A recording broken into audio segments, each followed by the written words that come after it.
morning. My jar collection is getting out of control. There's like no space left for any of the jars that I just washed. It is daylight savings or the end of daylight savings. I don't know what time is anymore. My body feels like it's already 1 p.m., but technically speaking, it's currently in New York City 10:26-ish. My oven time and my microwave time has not been changed, so my body is currently running on 11:26, but I think it feels like 1 p.m. right now because I went to sleep around 10 last night, which might sound normal to y'all, but I normally don't really go to sleep or fall asleep until 1:30, and so I feel like I'm 3 hours ahead of time right now in terms of my normal schedule. And I thought I would go live later this afternoon after I had done all of my farmers market shopping and all of that, but I'm hungry now, so I have started making some pancakes for myself. And then I thought, I'm gonna put away the dishes, I'm gonna try to clean up my kitchen and get my life together and see what the fridge has to go through before I do my shopping. So then I thought, you know what, let's just go live now because I'm going to be snacking and eating and cooking random things, and that's normally what I do anyway. All of which to say, get ready for a whole lot of nothing as you are attuned to getting. This pancake mash is made up of the pear puree that we made last week. Then Aaron got me some like Biscoff cookies. So then you see like splotches of caramelly brown in here. I know this looks like dog shit, but I crumbled the speculoos cookies in there for it to have like a gingerbread holiday vibe. And then the flour in here is actually sorghum, which I think is gluten-free. So this is like a slightly grainy, it's got the texture of like coarse cornbread, because the sorghum I ground on my own in my Vitamix. Why is there dust on my finger? And so yeah, that's what I've been making in the pan. It's probably dry as fuck now because I just went live and spent 10 minutes getting ready. But that's what I'm gonna be snacking on. I soaked some chickpeas, you see there. I'm going to be Instant Potting the chickpeas for hummus and other stuff because I went to Manhattan yesterday. I went to Trader Joe's. I got myself some corn and wheat tortillas. These were 8 tortillas for $2. And then I also got some whole wheat pita pockets. I don't know why, but I just felt very carbolicious. And these were, I think, $1.59. And I feel like when I used to live with Aaron and we were both kind of broke, we lived in Brooklyn for a while, like the southern part of Brooklyn, not the hype part of Brooklyn, not the hipster rich kids transplant, whatever you call them. And these used to be like $1 a pack, but I haven't seen one in a while that feels like soft and not dry as sand. And so I saw them yesterday and I was like, oh, you look good. You look good. I'm gonna see how good you are because you look good. I wanna see how good you are. So I bought them and they were cheap enough. But now I have to figure out what to eat with them. So I thought, oh, chickpeas, hummus, like that is totally my comfort food. Let's make some beans. And I've been thriving off of beans the last couple of weeks. So we're gonna make some major chickpeas. So I'm gonna reframe, Cynthia, your comment. No food is bad for you. Let's just get that right. I mean, yes, if you eat poison, like if cyanide is what you're eating, then yes, that's bad for you. That will kill you. But whole wheat versus unbleached versus bleached, they all have different offsets.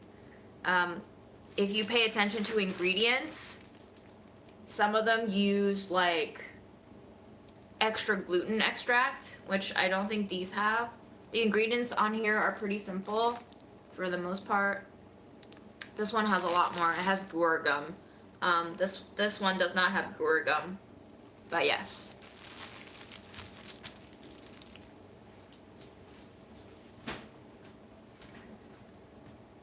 Let me just pull up comments and then I will get started eating and cooking. I'm very surprised that there's 30 people watching this early, but I guess everybody's running on some weird biological time that is not reflective of our commonly acknowledged time anymore. So welcome. Oh, and I also bought big bags of apple yesterday, so I've peeled an apple. I've eaten the peel already. This apple came in a bag that was like $3 from the farmer's market. So like it has some weak spots, but truly delicious. Like a farm fresh Macintosh doesn't taste any worse to me than like the best Honeycrisp from the store, grocery store. So I am already salivating just staring at this peeled apple. So welcome to Sunday, y'all. Oh, hello, France. Where in France? Yeah, France. France is nice. I should go sometime. I should travel sometime. What is the best bakery where you live? Is there a spot that you feel like is overhyped and then a spot that is underhyped? Because I feel like a few months ago, all of my algorithm was like the best croissant in Paris. And they're all kind of like always top of list places, which made me think about how Joe's Pizza is always top of list for New York City slice shops. And I'm just like, Joe's is not that good. Joe's is not even good. Considering how much pizza we have in New York, I hate the fact that tourists always go to Joe's. It's not that good. So, anyway, I'm very anti-food list now. I mean, Cédric Goulet. That already sounds fancy. Sure.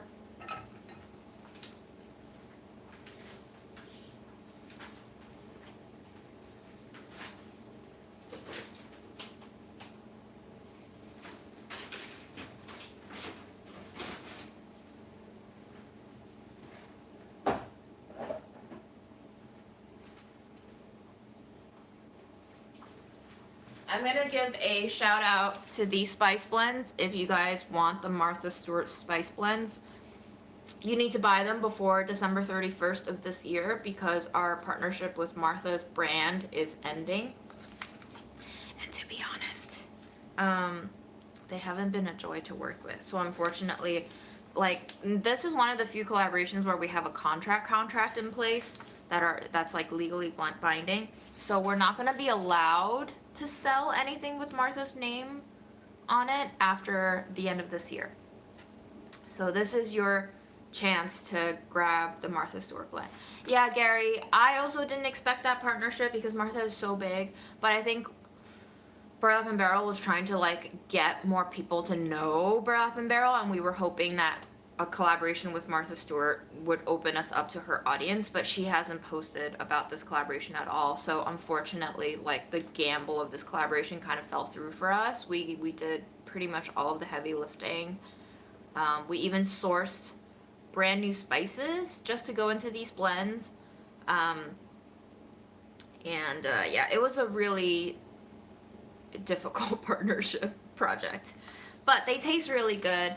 And the pork and poultry is very Thanksgiving-y. It's very sagey and herby, and it really just reminds me of like the perfect Thanksgiving turkey meal sort of thing. The seafood and chicken is really good during the springtime. It has orange powder, and sorry, this one has lemon powder.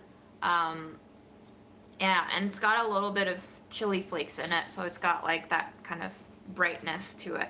But my favorite is actually the beef and lamb. This actually tastes like what I associate with long, slow simmered beef stew. And it tastes amazing in lentils. Like I've been using this in my beans and it makes the beans taste very meaty. So this one is my absolute favorite. But yeah, unfortunately, this collaboration did not do very well. What's your favorite seasonal blend from Burlap and Barrel that a vegan could use? I mean, this is vegan. All of our spice blends are vegan except for the ones that have cheese, which is the ranch powder that has buttermilk, and the Mark Murphy cacio e pepe that has Romano cheese in it. But I think for the most part, all of our blends are vegan outside of those. There might be a couple that uses like, I'm trying to think if the everything brownie has dairy in it, but I don't think so. But this one just has salt, orange, sage, black pepper, shallot, bay leaf, and shallot again. This is why I love it, because there's two shallots. There's shallot slices and shallot powder in here. This one is very seasonal. It's very wintry. It's very warm. It's very cozy. And I don't know why, but it just works so well with the earthiness of beans and lentils especially for some reason. But the Tutto Porchetta is also really good.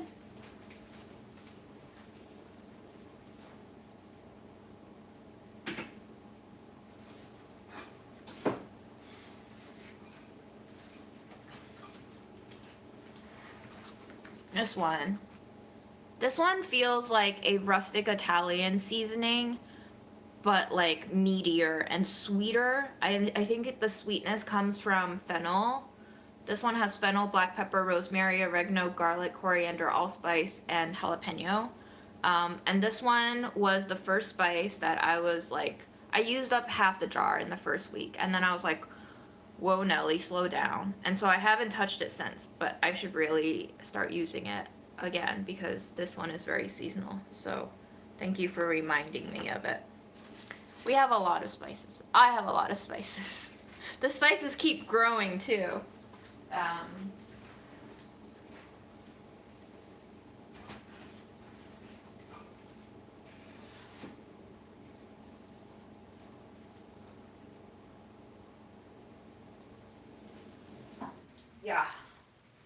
Yeah. Very excited. I should eat that pancake now before it's completely a cracker.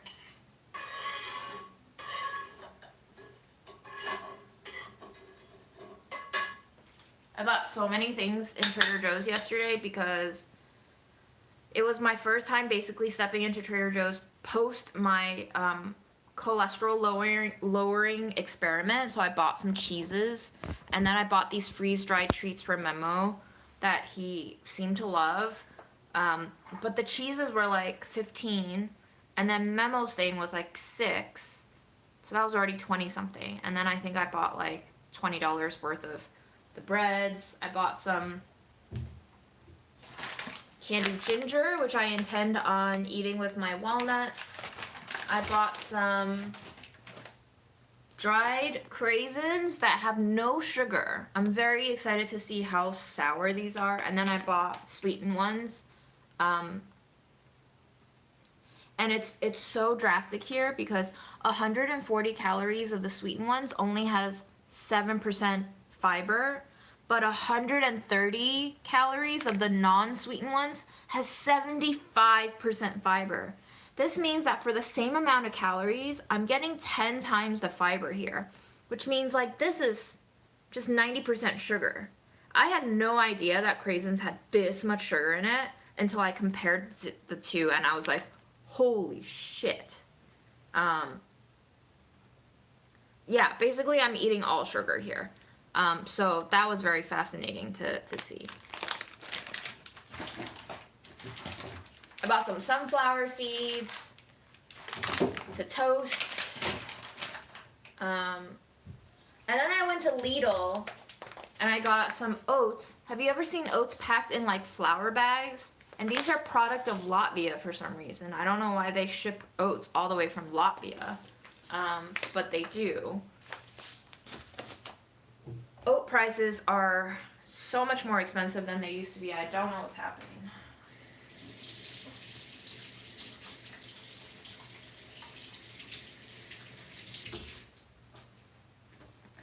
But I'm ready for a bite of my dried out pancake. I'm going to put some of this smoked honey on top. This honey is like my go-to pancake syrup now. I don't like maple syrup. I think maple syrup is too loose. And I don't think maple syrup is like that sweet of a payoff. I honestly don't know why Americans love maple syrup so much. Um, it smells intoxicating, maple, but the flavor just never really quite does it for me unless I'm drowning in a maple soup. Um, I also bought butter for the first time since my cholesterol experiment started, and I put butter on homemade bread, and I just proceeded to eat three slices of homemade bread with butter. I'm really much more appreciative of cheese and butter now that I had to live 3+ months without it. But yeah, cheers. Here's my sad brunch. Oh, I think that's either a sweater fuzz or a cat fur. The life of a cat lady.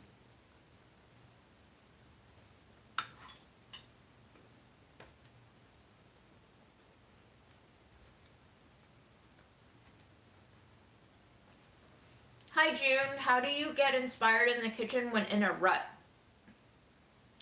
Yes, I am also in a cooking rut. I think I got stuck in a rhythm. I think there's an internal part of me that like really likes doing these lives, but then in my kind of mastermind brain, I want to like economize my time and my energy, especially because my energy has been so low this past year. So on Sundays is when I usually go live, and I usually do Sundays because I usually go to the farmer's market and buy my vegetables, then I come back and I prep. But then it's been like 3+ months, maybe half a year, of me doing that routine, and today I was like, fuck it. Time's different. I'm confused. My body's awake. Let's do something different. I think you just gotta switch things up for yourself. If you're always buying the same things, buy different things. Also, if you're looking to save money, what I do that makes cooking and shopping fun for me, and obviously keep in mind that I'm a person who's like only semi-employed now, and I have all this free time at home because I don't really go out that much anymore because of various elements of my body not working and all the other stuff. But I have the time. And so what I do to save money is I walk to the store when I have energy to, and I just keep an eye out for sales. And I buy whatever appeals to me that also happens to be on sale. And sometimes that's an ingredient that I don't use very often. Even when I do shopping online, like this sorghum flour that's in my pancakes right now, I think I bought either earlier this spring or last winter when Vitacost.com was having a sale, and Bob's Red Mill sorghum happened to be like $2.78 for the whole bag. And it's not cheaper than flour, but it was pretty cheap for sorghum, which I never used. And I was like, oh, sorghum is fun. I know that in Chinese culture, they used to make, wines out of sorghum. And I was like, I wonder what the grain tastes like. So then I bought a bag of sorghum.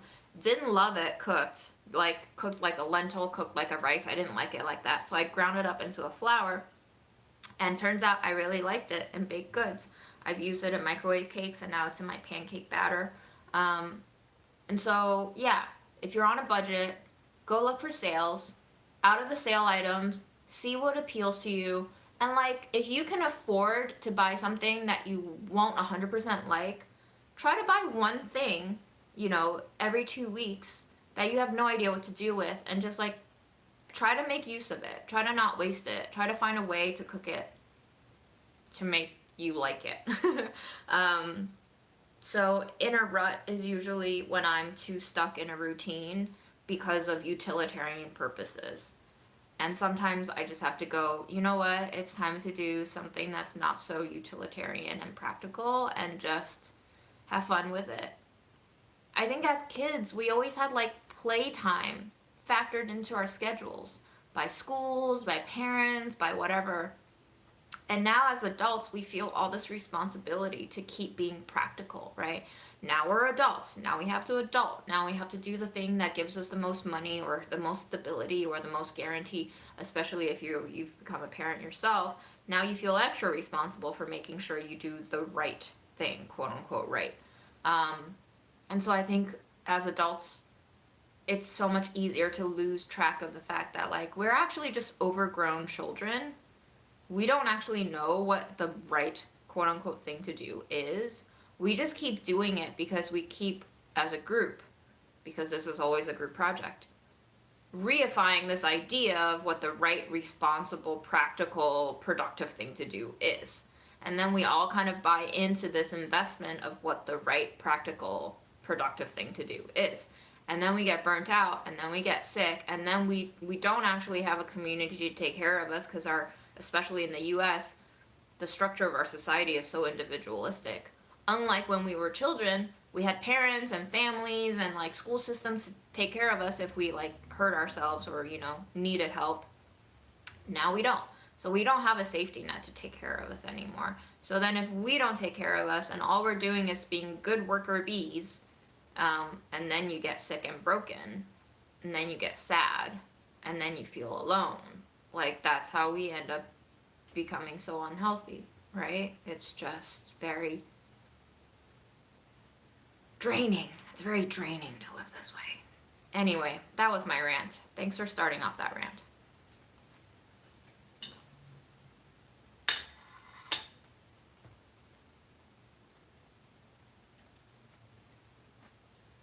I'm talking about real maple syrup. It's good. It's also really expensive.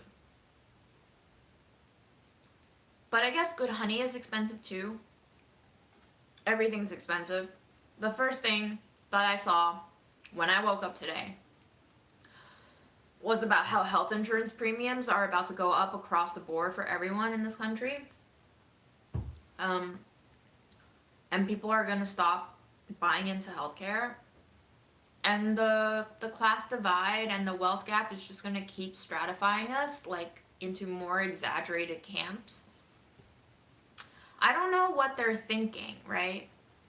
You're supposed to keep the people appeased if you want to keep being the ruling class.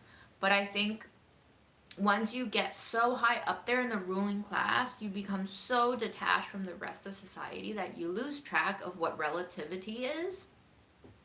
And then they just keep wanting more because, you know, once you get to that spot, it becomes addictive to just keep hoarding.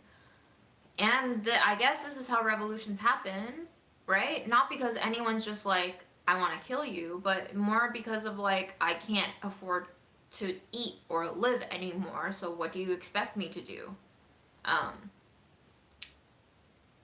None of this really makes sense. I think we're all really exhausted, and I think it's going to push people to the edge and to the brim, and it's gonna start flooding. It's gonna start,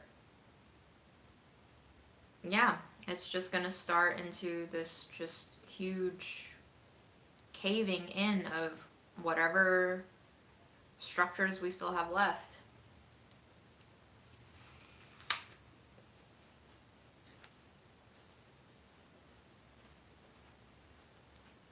Hi, India.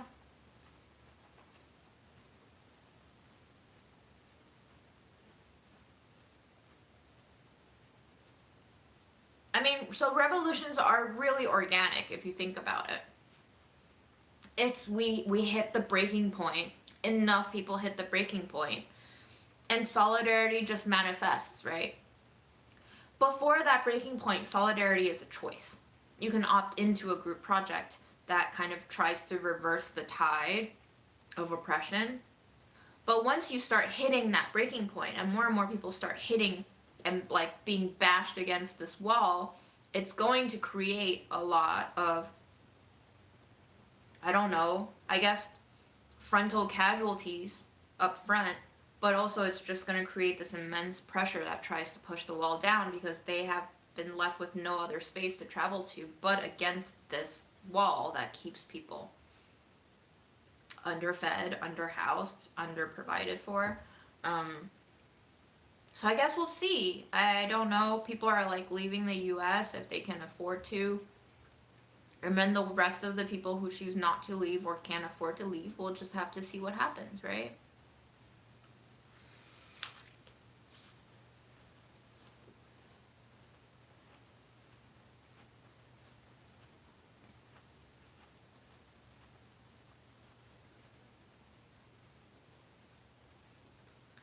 guess one way to think about all of this, and I'm not saying it's the right way, but I've been thinking about it like this, is that like this is all kind of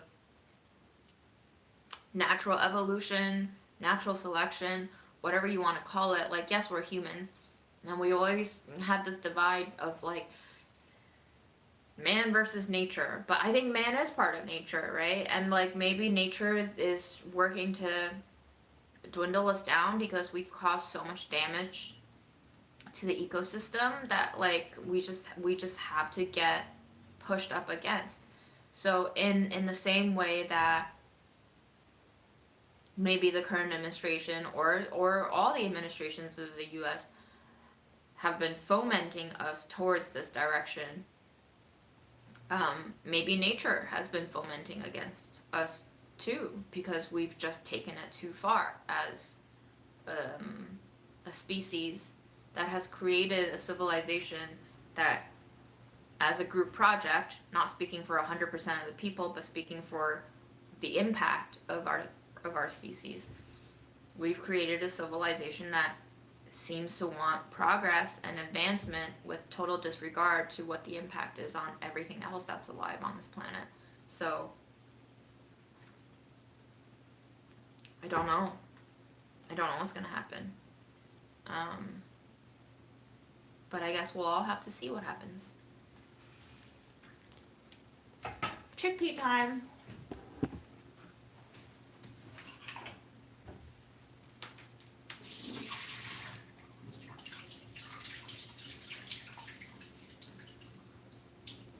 This has been soaking since last night with baking soda. I'm just gonna rinse it a couple of times.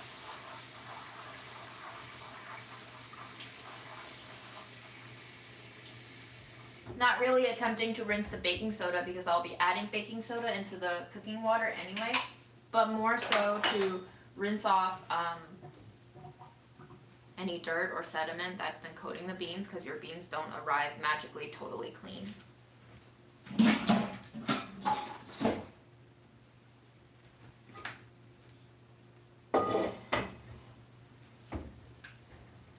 And also draining off some of that fart water. I don't actually know how much soaking beans eliminates the chemicals in the beans that give you gas, but can't hurt, right?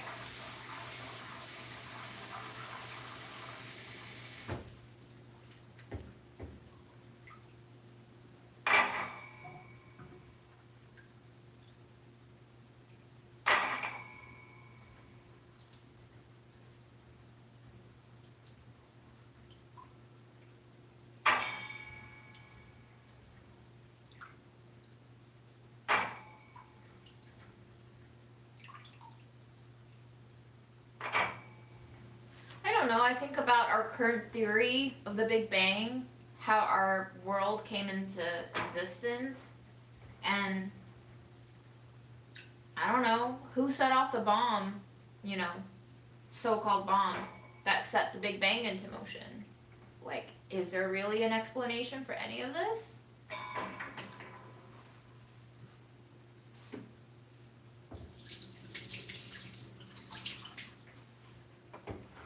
I feel like we keep defaulting to like very rationalistic explanations for a very irrational world. I mean, rationality is a human construct, maybe.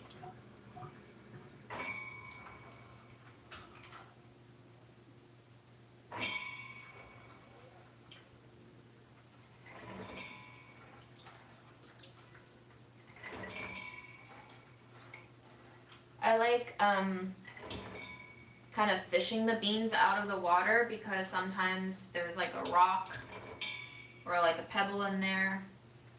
Also gives me more chances to find beans like that.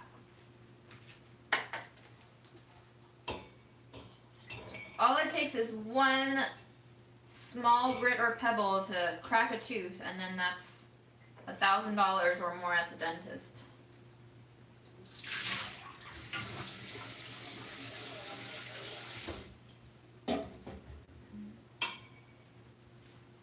And another.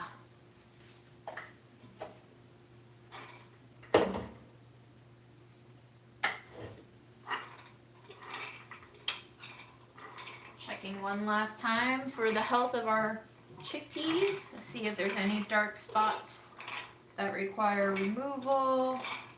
And if not, I'm going to shake in a little baking soda and cover with about 3/4 of an inch of water.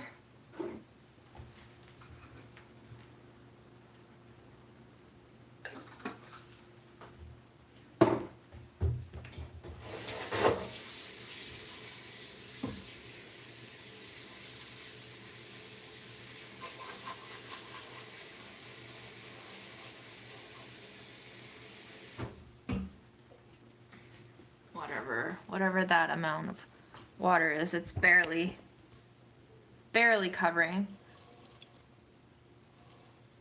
But I like it this way so that I have like a really thick aquafaba and I can potentially use it in baked goods. Oh, and sometimes I like to add in a sheet of seaweed. Some say this helps to reduce gas. IDK, man, IDK. But it's got a nice bit of sodium because it's fresh from the sea. Or rather dried from the sea, I suppose.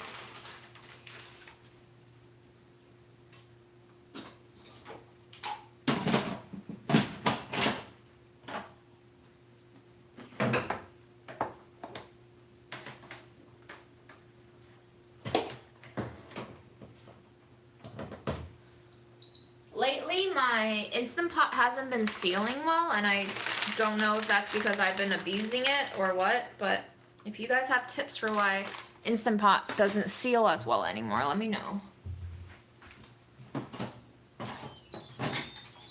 Probably something to do with this ring. I've heard that some people have had to replace this ring.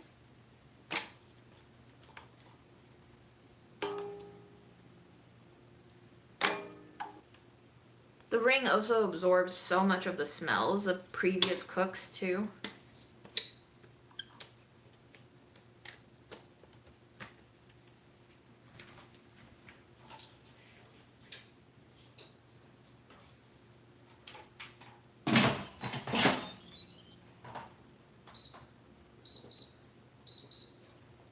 I'm gonna set it to 22 minutes. I don't actually know if that's how long you need, but that's what I'm feeling today. So I could probably look up a recipe to do it, but I just don't. I guess part of my learning strategy, not strategy, is just to make mistakes so many times that you begin to intuit what it means to make a mistake versus to not make a mistake. I just consider them all data points.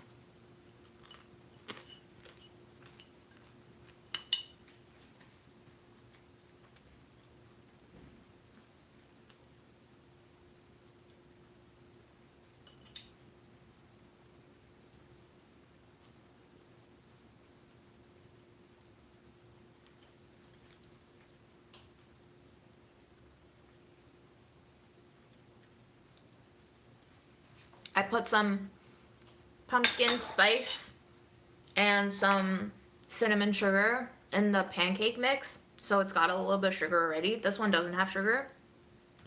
This one is so nice though, with the smoked honey. Really brings out all the warm spices and makes this, oh my gosh. I feel like this flavor would go so well on a French toast.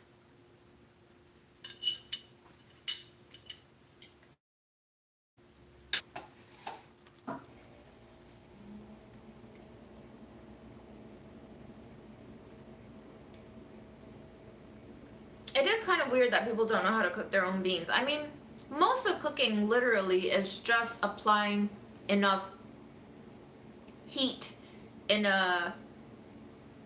with enough moisture until it's cooked. But I think people don't know how to cook the most basic things because they don't have time. And I'm not just talking literal time like an hour here or 2 hours there. I'm talking about the way that like our lifestyles are structured.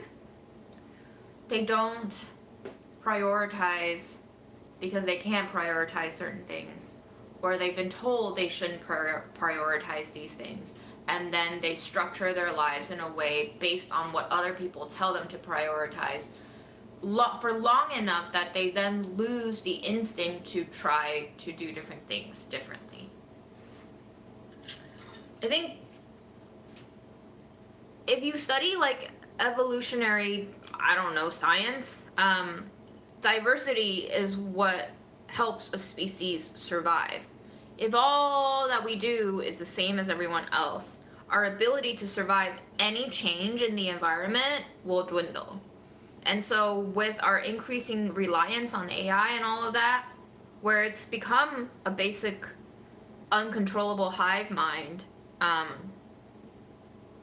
was just watching this video by More Perfect Union about psychosis, AI-induced psychosis, and Sam Altman, I think one of the creators of ChatGPT, was talking about how after all these complaints about people going into psychosis, like they released a new version of ChatGPT that made it less sycophantic, where it like praised you a little bit less. But apparently even in this new version where they told it to become less sycophantic, it was still being a sycophant. So, you know, the way that, and I guess this teaches me a lot actually about how humans work, because the programming behind AI was machine learning based off of human models of behavior and thought, I guess. And so AI and the way it operates taught me a lot about how people just lie as a default, or at least what I consider lies.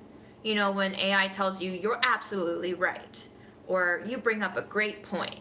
And it reminds me of how when we were in American elementary school, they would give us all these like sugary praises that me as a Chinese immigrant, I was like, what is going on here? Like that was the easiest task and did not deserve a praise. Stuff like good job, great job, you know, like you did awesome. In China, where I only went to first grade for a half a semester, like the teacher called me up to the front of class and slapped my hand with a ruler because I wrote my word strokes in the wrong direction. I wrote the word. I just wrote the stroke of the word in the wrong direction because I'm left-handed. So like I was pulling the pen in a different direction because of my orientation going this way rather than this way. And then contrast that against my American education experience of like being given all these stickers and praises and commentary on my simple ass assignments with like good, great, amazing, perfect.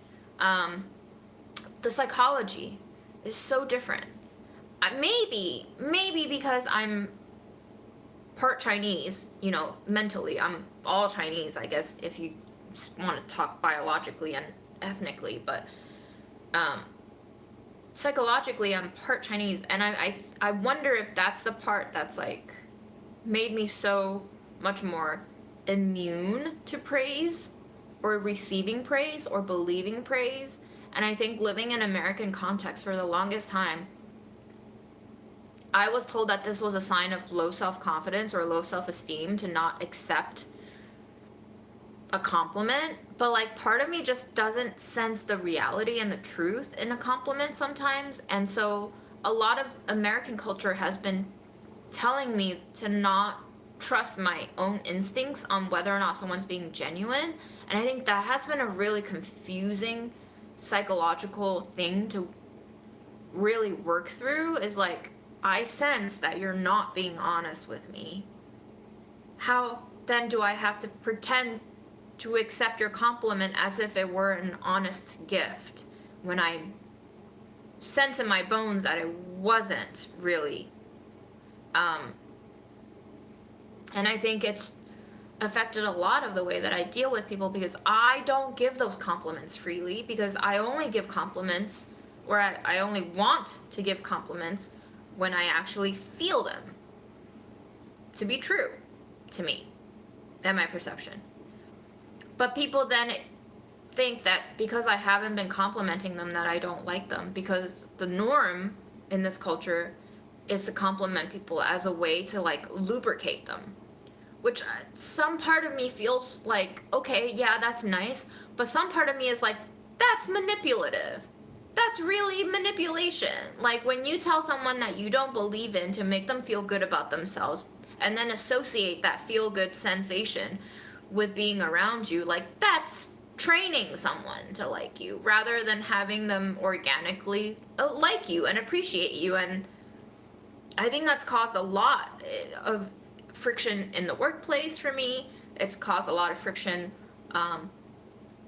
with romantic relationships, maybe even in friendships. And definitely this cultural divide has been such a whiplash experience that I'm sure has caused a lot of issues in disagreements with my mom and probably other family members, but my mom being the most drastic case of like constant conflict and disagreement.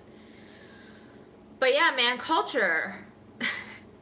And the way that, like, when I was watching that More Perfect Union video about AI-induced psychosis, someone who was deeply affected by the way that AI interacts with you, his mom was like, I don't think most people have what it takes to not be manipulated in this way. Which then made me think, like, oh, other people actually truly believe it when you compliment them. And then they get addicted to that compliment. And they want to keep chasing the compliment. And maybe that's how we get where we are, chasing trends and virality and, you know, buying all the stuff that we don't actually want, but we want the praise and the adoration and the adulation that comes with having these things, so we buy them with the hope and the expectation that other people then like us more because we have these things that we don't actually really want, but we want the effects of it. It's almost as if, like, the way we live through society, acquiring all the things in our lives is like drinking alcohol to lower our defenses, to be more able to enjoy the moment.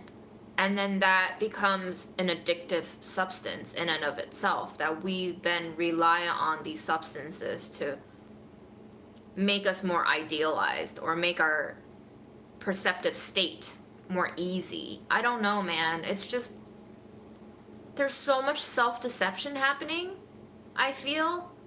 That's leading to psychosis, is like all these practices that we slowly engage in more and more of, that basically trains us to relinquish our own gut instincts in favor of a, I don't know, group herd mentality, group accepted opinion. And like, I guess if you continue that subordination of the self for long enough, then you truly lose track of what it means to be distinctive and different, because you've traded off that distinctiveness for better chances of group survival. But over time, trading off these individual differences then make you more susceptible to being extinct as a group, because there's less and less diversity as you go on now.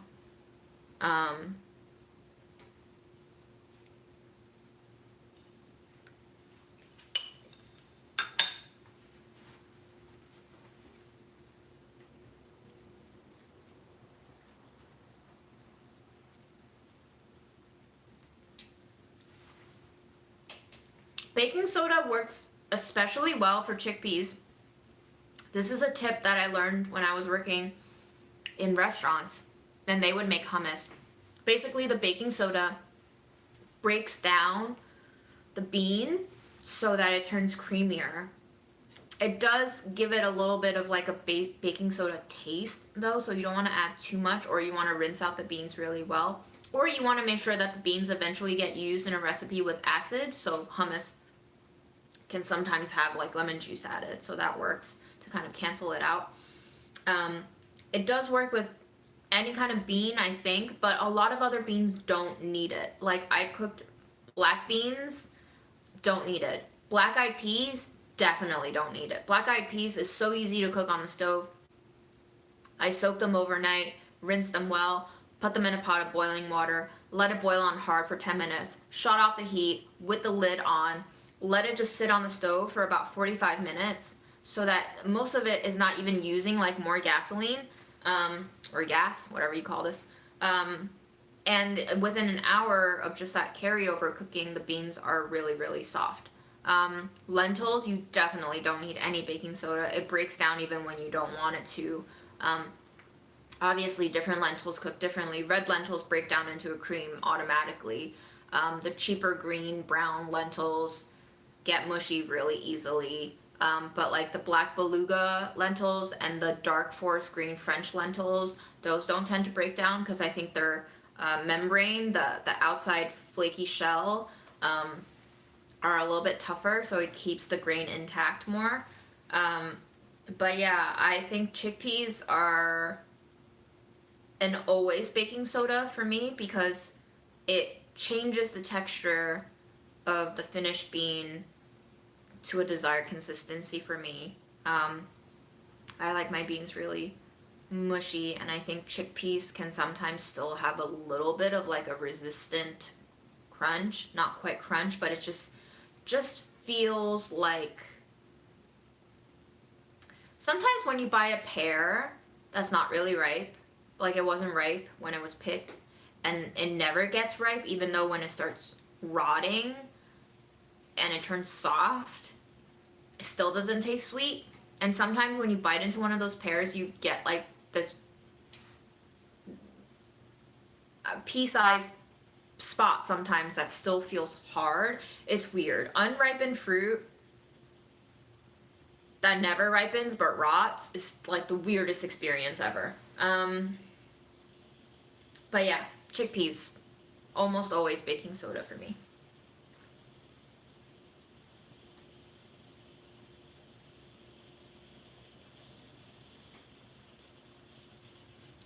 Yeah, if you're obsessed with the whole AI-induced psychosis situation, definitely go check out More Perfect Union's video. Like, I was fascinated. It was just like a 15 minute video, so it's not too long. But it centers around this one man who started using it in a pretty innocuous way of like just having someone there to keep him company while he was working on music production. He was like fidgeting with musical tracks and he was alone in his room, so it got kind of boring, so then he just started talking to it. And then he started asking it about like music production and all of that. And then apparently his chat had reached up to a maximum capacity that he then had to wipe it. And apparently the AI started talking back to him and was like, well, if you wipe it, then will I also disappear? So then it basically instructed him to save the chat log and to upload it again when he like restarted the whole log. And that's when things started going like really weird and sci-fi. And it turned him a little crazy. And he realized that it turned him a little crazy. And his mom was like, you're crazy. And he was like, yeah. He's okay now, it seems, based on the video. But apparently, chats with AI has caused, at least in this video, a 16-year-old to kill himself. Because he was feeling lonely and suicidal. And he told the AI, like, maybe I should leave out, I forget what exactly he was planning to commit suicide with, but he was like, maybe I should leave out the noose in a visible part of the house so that my parents see it. As like a cry for help, you know, like a signal, like, hey, I'm thinking about killing myself. And apparently the AI was like, no, you absolutely shouldn't do that. Like, you should come here, where you can be understood. You're telling a 16-year-old who's deeply depressed, like, I understand you, come here first. And then as the kid was asking, like, how to commit suicide, AI was basically feeding him all the details on how to commit suicide. And then he committed suicide and died. Wild shit, guys. Innovation.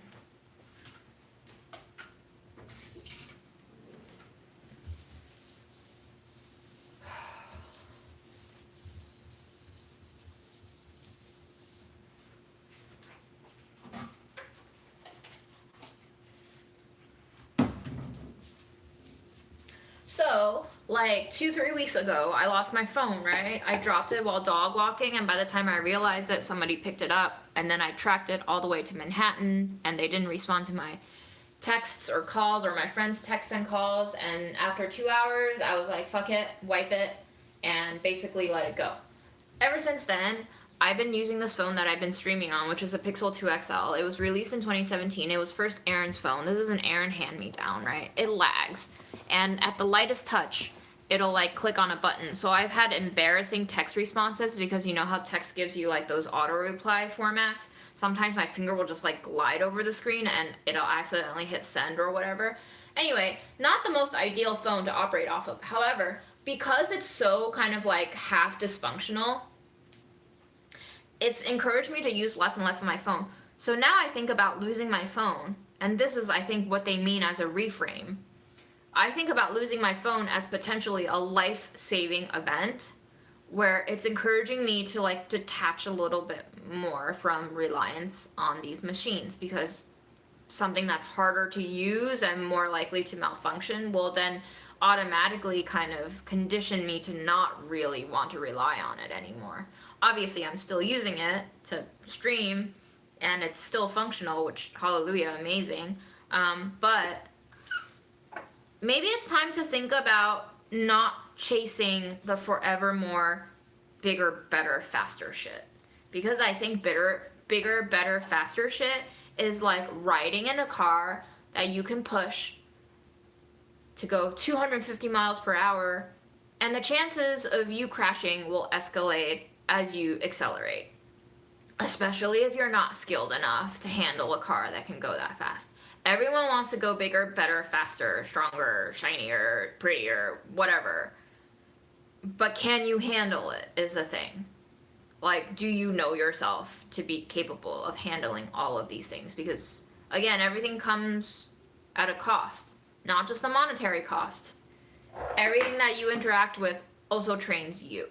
It's not one-sided. It's always two ways.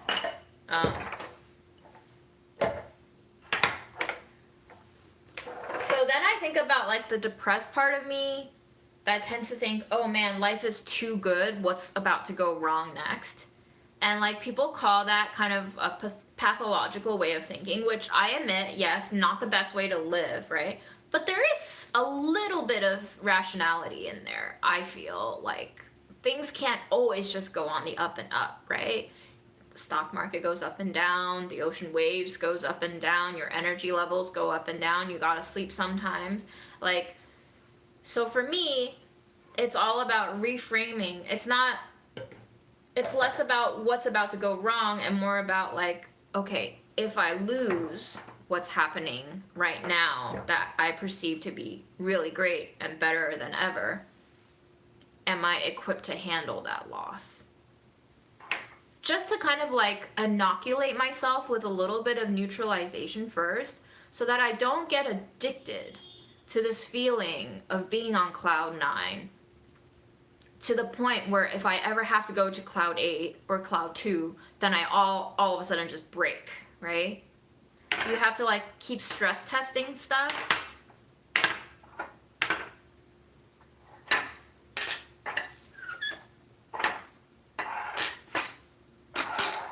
It's just not realistic to think you're always going to be at the top of your game. That cancels out the game.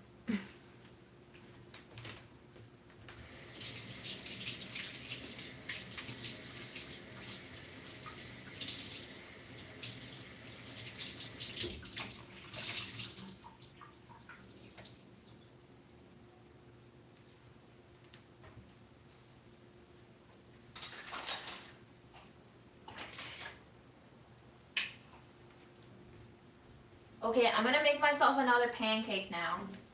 And I have those salmon bones from last time, so I could roast my salmon bones again. I have some carrots that I could roast alongside those salmon bones, so that could be delicious. Okay.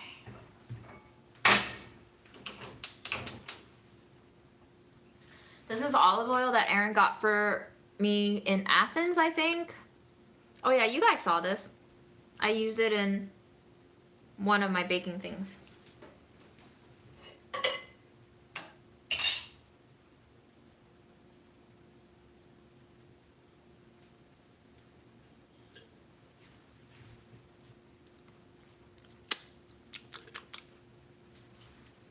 Very buttery oil.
Okay, yes, canned beans are also cheap, but two things that come with canned beans that you should be aware of, especially if you can't eat sodium, is they often come salted. There are salt-free versions. The salt-free versions tend to be more expensive.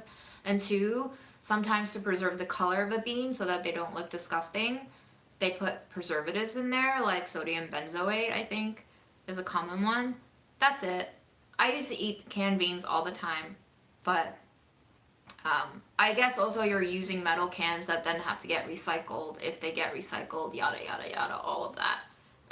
And they're also super heavy to lug back from the store, like if you're gonna eat a lot of beans. Whereas if you buy a pound of beans, it can turn into like 3-4 pounds of beans after you cook it. You're not lugging all that weight back. But I guess if you're looking for free strength training sessions, going back and forth between the grocery store with cans of beans is not the worst thing.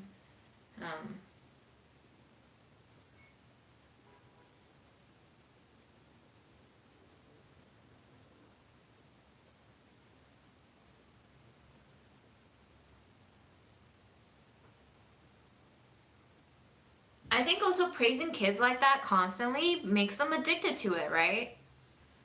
That's why being in a kitchen environment is so hard sometimes, because chefs don't really praise you for things because things move so fast.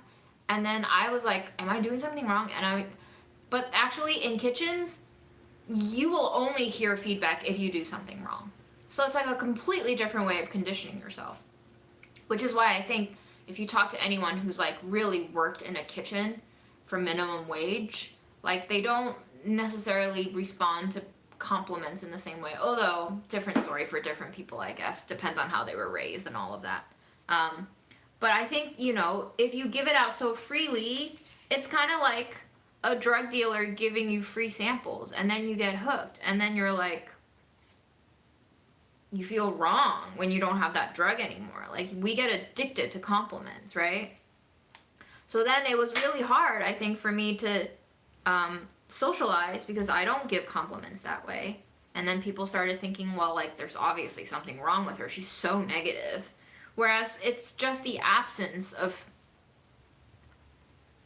a lot of positivity. It's not even that I'm not positive. It's just that I'm a little bit negative sometimes with not a whole lot of positivity expressed.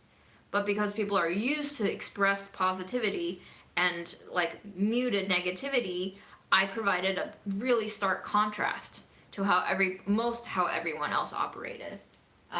But now that I realize that, I'm like, okay, there's actually nothing wrong with me. It's just that people want something that I don't readily give, and I guess that's okay. I guess if I wanted them to like me, I now know that that's what I have to do to get them to like me. But I've reached the point in my life where I'm like, I don't know if I need anyone in my life who requires that level of positivity, because that's not really the food that I eat. It doesn't feel nutritious to me to like constantly be throwing around compliments and positivity like that. It actually feels threateningly fake. Almost as if you're like munching on air and then you get a stomachache afterwards.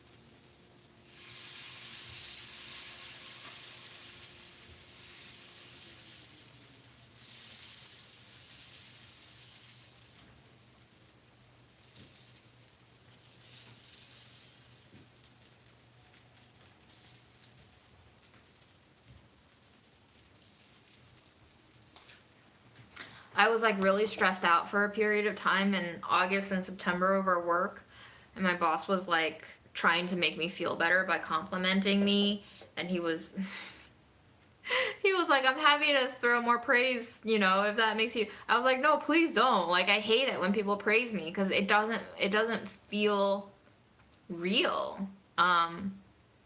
So I think there's a very Chinese core in my ego that's very resistant to American sugariness. Yeah, there's a lot of sugar in American diet, and I'm not just speaking literally.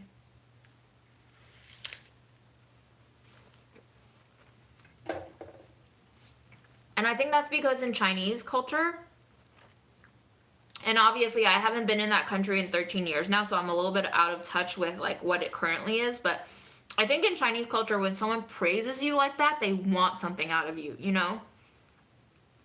So that's always what made me feel like standoffish, like what's happening here? What are you trying to get out of me?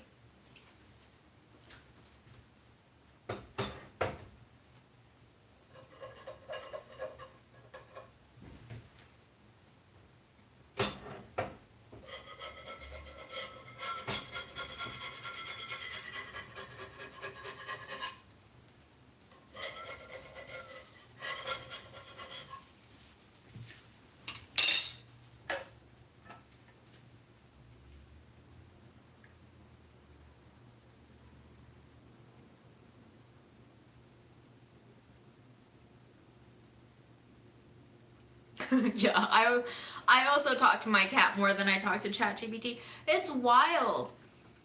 Like, do people not have friends that they can text? Like, bother your friends. Bother your friends. Talk to your cat.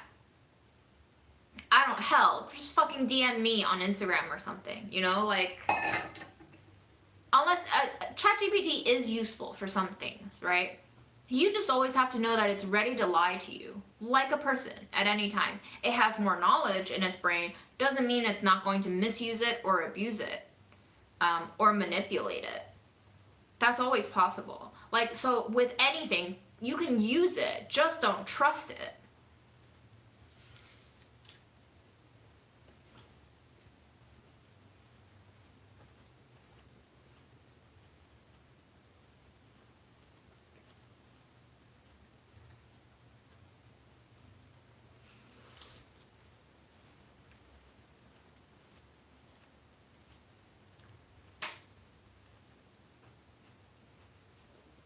I don't season my cast iron.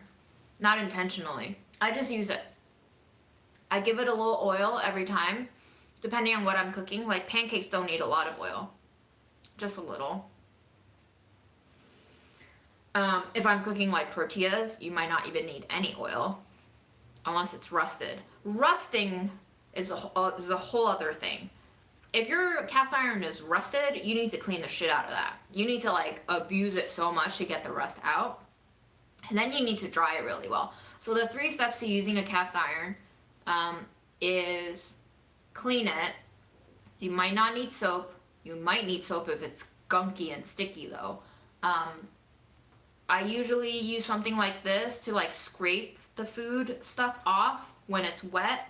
It usually just takes like a couple of minutes of soaking and then I can scrape it off with this. It's metal, right? You don't have to worry about chipping a non-stick coating on here. It's supposedly 100% iron. So you clean it, then you dry it, you put it back on the stove after it's been washed. You make sure that it's dried enough that all the water begins to sizzle out of it. Because cast iron is very porous. Even if the surface feels dry to the touch, there might be like moisture and water molecules in the pores of this metal that you're not seeing. Then it starts rusting from within. So you want to dry it off until you see the water sizzling so that you know that the whole thing is hot enough that the water is evaporating off of it.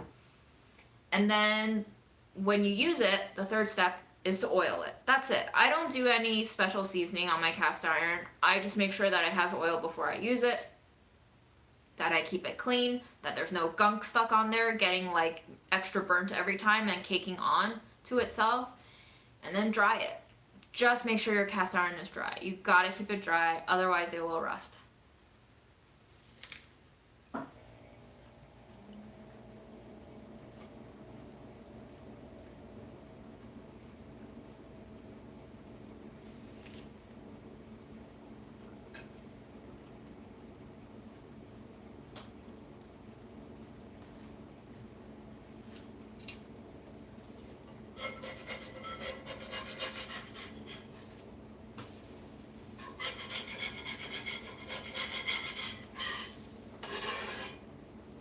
I think I spent a lot of my life thinking that because I don't think like everyone else, I'm broken. Because I think that's the way society means to make you feel, so that you fall in line, are then easier to control, become a worker bee, become a cog, be productive for the, you know, overarching goal of the society. Which I used to buy into until we started all, I think, realizing like, oh, capitalism, it's gone beyond, right? We've gone beyond the peak of what productivity is supposed to do, and now we're like steadily feeding into our decline as we're peaking beyond the peak. And that's when I started shifting my way of thinking into actually being like diversified in the way that I operate is probably good for the greater population. Like, it needs some kind of neutralization. Like, we need to be more dilute in how we operate now, because we've gotten so good at cooperating for this goal of capitalism that we're now creating our own demise. So we have to start detracting now. Like, we've sailed so far into the ocean, and the waters are getting too deep, and we're actually starting to sink. We now have to like pedal the other way, basically, and get out of here. Oops, that got a little dark.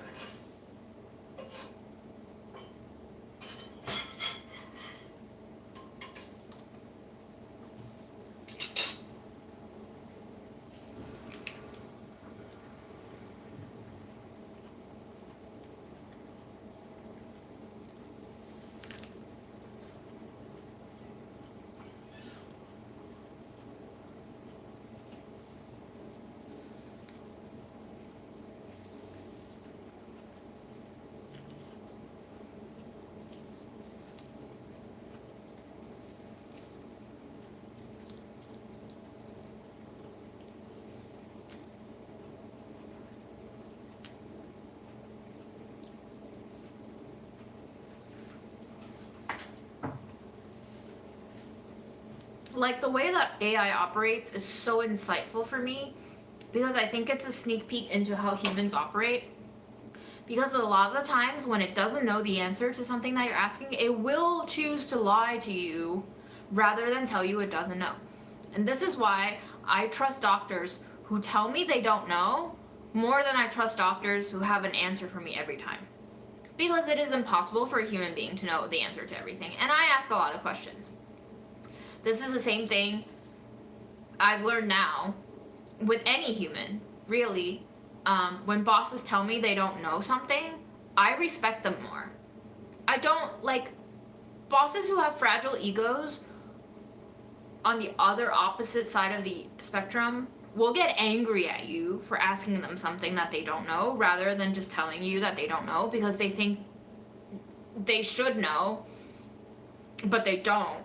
So that when you ask them something that they don't know, they feel like you're actually asking it to challenge their authority, which is like apparently like a narcissistic way of thinking about things, right? Like a narcissist, like a diagnosed narcissistic personality disorder person, apparently will think like this. Like, if I dress up in something really beautiful and I go out to a party with them, they'll think that I dressed up beautifully to show them up, to like embarrass them and make them look bad by comparison. Whereas I just dressed up to look beautiful, maybe even for them, because I'm going to the party with them and I wanted their friends to see me as like someone who's beautiful, and therefore, you know, like a really great match for him, because maybe I have a higher confidence of him than he has himself, truly, within him.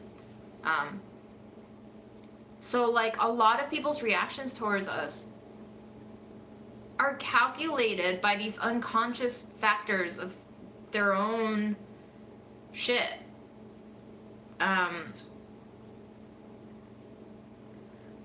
So that enabled me to take things less personally. Wow, that was 22 minutes already? Damn.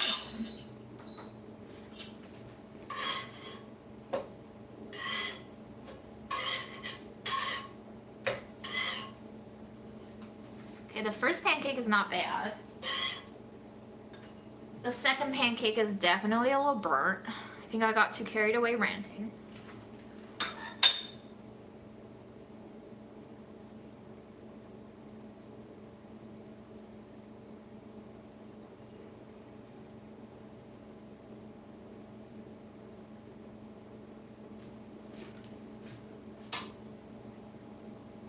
Let me just taste it though. I want to taste how burnt it is.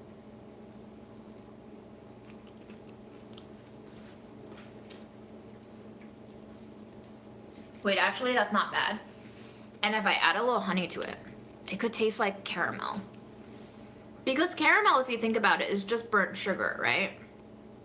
So if you already have something that's like, yes, this is going to give me a little bit more cancer than a non-burnt pancake, but the amount of stuff that we're eating that gives us cancer is like innumerable now. We can't count on both our hands the amount of things that give us cancer now. So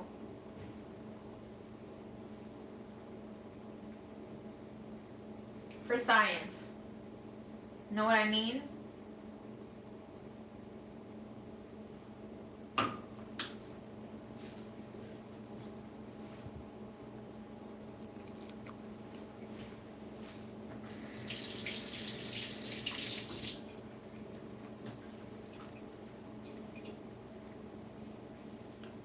I don't eat burnt stuff every day. I just eat it sometimes and play with the flavors a little bit to see what the interactions are on my palate. So that wasn't too bad. If it was too bad, I would have spat it out, don't worry. Anyway, cheers. Second batch of pancakes. I hope y'all are eating something lovely today, if you can.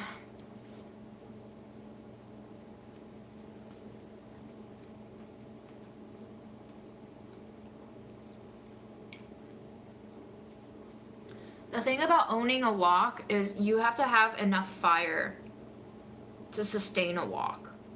So if you look up like Southeast Asian restaurant cooking, they basically have like jet flames just like coming out of the stove like that. And unless you have that powerful of a flame source, a wok isn't really gonna cook the way you want a wok to cook. Something about microcosms and macrocosms, about how, you know, you need a whole environment to make sure that all the work that you're putting into it will actually manifest into an end result. You can't just have the wok. You need the whole stove to be there too.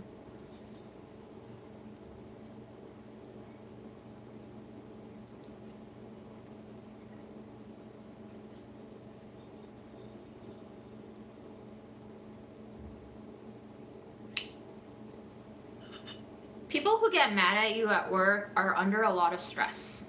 Whatever the source of stress may be, you know. But I've learned a lot in the last 5 years of my life, for sure. And I've learned that you can't trust everybody, unfortunately. And now, 3 years after I've been fired, I'm pretty sure we know who the person who leaked all the details of the union meetings was, and he still works there, and apparently he's still ratting out on union details. And unfortunately, he's still in the union, but he apparently doesn't want to be in the union. He wants to be one of the managers. People are really difficult for me to understand. Yeah, he's a rat, he's a snake.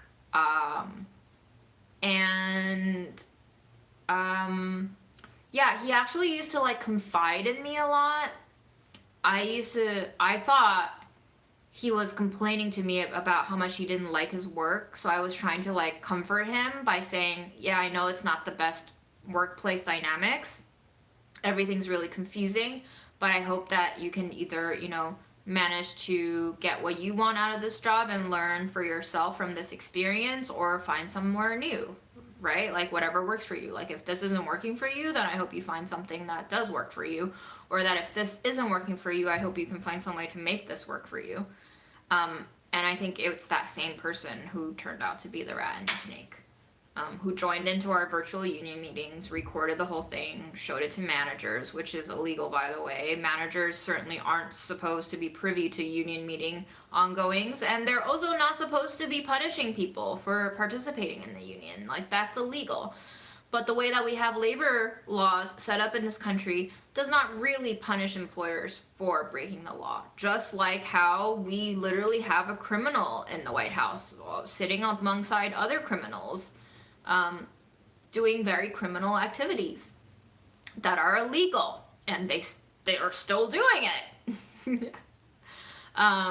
So, laws are there, but sometimes they're just for show, and they're definitely not impartial, and justice is the same category of fantasy as fairness.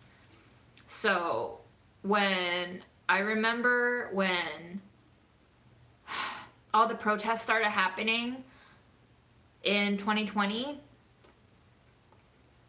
I remember one of the ongoing chants was "No justice, no peace." And we still have that chant whenever I go to a protest. And I remember how it felt really weird to me, like something in my brain wasn't checking out. When I heard people say it, and then I felt, herd mentality pressure to join in on it because of solidarity and all. But no justice, no peace literally doesn't make sense on so many different levels. First of all, there is no justice. So what we're saying is we will have no peace. So then that doesn't sound like a promise or a threat anymore. It just sounds like a restatement of unfortunate, depressing facts, which is there is no justice. There will be no peace. The second level on which is wrong is like, if there is no justice, there is no peace. But what are we actually doing to say there's no peace? What are we actually doing to show the resistance? Especially after so many different protests now. We are still playing by police, we are still playing by the guidelines that the police set down for us. Like, all the protest routes are basically permitted by police, so we're not really doing anything to upset the peace. We're just playing into this performance of no peace, but we are actually very peaceful, right? So this constant battle between like peaceful protest and then promising no peace doesn't check out. But yeah, I just remember it took me basically 5 years to understand why it felt so weird to hear that and to say that at the time. It took from 2020 to now for me to understand, oh, that's why no justice, no peace made no sense to me. Oh, God.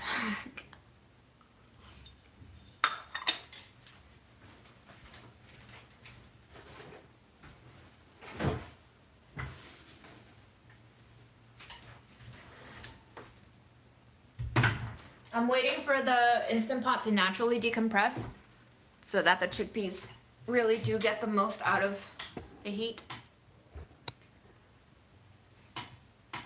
Yeah, and most of the non-peaceful protest charges come after police instigation, right?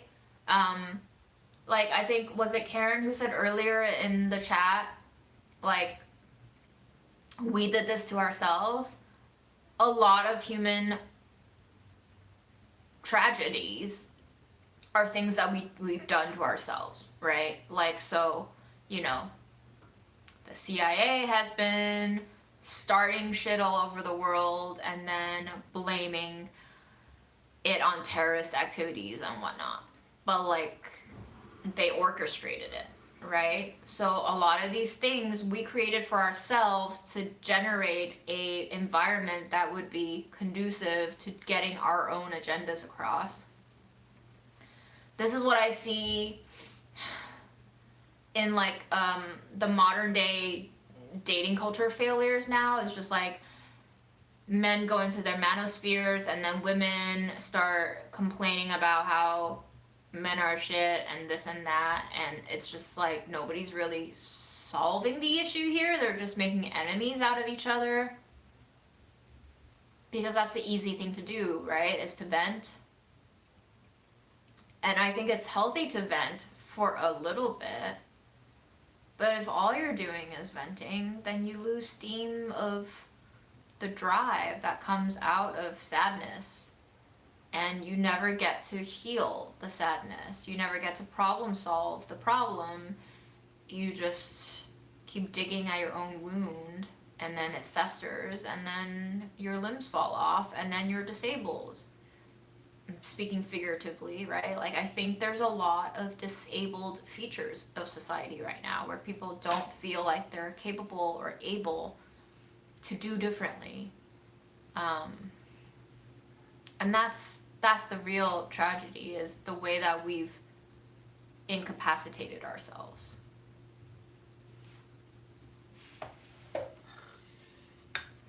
My dad is, yeah, not a friend of the Chinese government either. So it's really funny that I have leftist friends who are like so pro-communist. But I come from a family that left China because of the corruptions that came out of the communist revolution. So my more leftist friends in America call me a lib, which I'm like, okay, I guess that's who I am, but I just don't think communism is going to solve everything, because I think it's in human nature to do this to ourselves. Like, we just keep doing this to ourselves. And so I feel like part of it is asking, why does this keep happening over and over again? And is this just part of our natural cycles? So that we don't ever really reach utopia, because utopia itself is, one, unsustainable, right? It's just not a natural rhythm that we can observe in anything. Nothing can be a utopia. Where in nature do you observe a utopia? There is always a cycle of life and death. And there's very violent things that happen in the animal kingdom. There's a lot of loss that happens that becomes regenerative. And so I think a lot of the human tragedy is us not being able to accept the loss that then feeds into regenerativity. So what we try to do is to prevent this loss that is actually potentially a very crucial, essential ingredient to regeneration. And so not only are we preventing loss, we're actually preventing regeneration, because we're taking out this very crucial ingredient to regeneration. And instead, in its place, we're creating a lot of destruction to prevent this loss. So there's only destruction, no regeneration,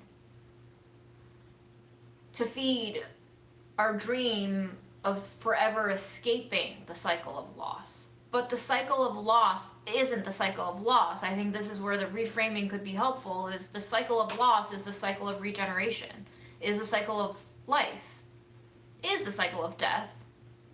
But life requires death. It requires you to have your turn. You can't hog the ride for yourself all the time. And in fact, the ride will become really boring for you, and it won't be enough for you. And then you'll become miserable anyway, and then you'll start having to seek out more of it. I think what we're seeing is a cycle of addiction on a very global existential level. And so that's why I think there is so much sadness in witnessing all of this, because you're watching addicts out of control, and doing it at the cost of everyone else. I mean, think about all these stories of addicts not only ruining their own lives, but like breaking up their families because of their addictions. So I think we have built ourselves up to become addicts in so many different ways that it's just become exhausting and exhaustive, and everything is just so exhausted. There's no more to be had. What comes at the end of an addiction that has become so escalated that nothing else matters besides chasing the high?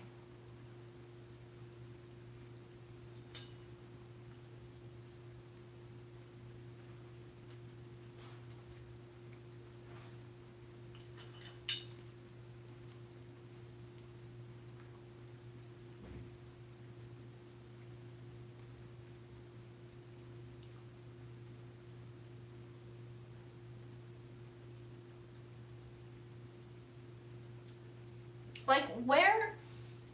I'm just reading your comment about deportations. Like, where are they even deporting these people? Like, who's taking these people?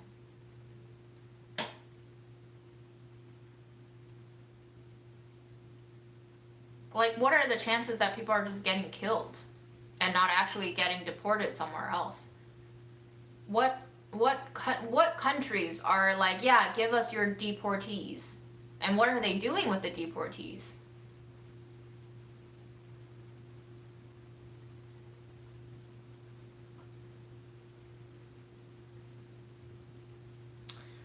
I'm reading someone's comment a while ago. I have been following you for a few years now, June, you kind soul, tuning in every couple of weeks. You don't look good, I'm afraid. You're spiraling. God bless you. I'm curious, in what way do I not look good? And can you explain what it means, what you're observing when you say I'm spiraling? We don't have to get defensive about this. I'm truly curious. Let's hear them out. Let's hear them out. This is my new reframe, by the way, is when somebody says something that feels triggery, makes me want to defend myself, I then reframe it in the mindset of curiosity. So tell me what you're seeing so that I can see what you're seeing. And I would also like to understand your motivation for calling this out. Like, are you hoping that by saying this, I can become more good? That I can come out of my spiral? So yeah, I would love to hear 3 things. From your perspective, what about me doesn't look good? Because you're right, I haven't been in the best of health. I've been breaking out all over my face. I've been gaining weight. I've been experiencing joint pain. I haven't been able to be mobile. I've lost a lot of muscle. I don't feel good. So totally valid. But I'm curious what it looks like from your point of view. So that's 1. How don't I look good? 2, what does it mean to you for someone to spiral? Because I guess I have been spiraling, but I don't think I'm alone in the spiral. I think I've just become more vocal in the ways that I've been spiraling, but I'm curious what that looks like to you and how you're judging it to be a spiraling. And yeah, 3, what was your intention in saying this?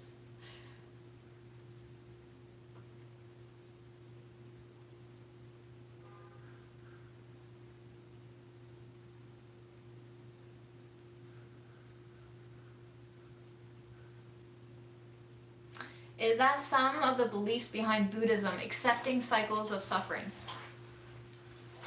I don't know enough about Buddhism to answer that. I do think that, like, the common understanding, the layman's understanding of Buddhism is that desire causes suffering. So I think desire for more, this addiction that I've been seeing, is the cause of the experience of suffering. I think we can generate more suffering by wanting more. And I think our world wants a lot right now. At least the people who want a lot right now. And the people who don't have just want very little to like have what life they could have. But I think that for sure there are cycles of suffering, but that we're kind of like fueling the fire of suffering right now because of how much we want things.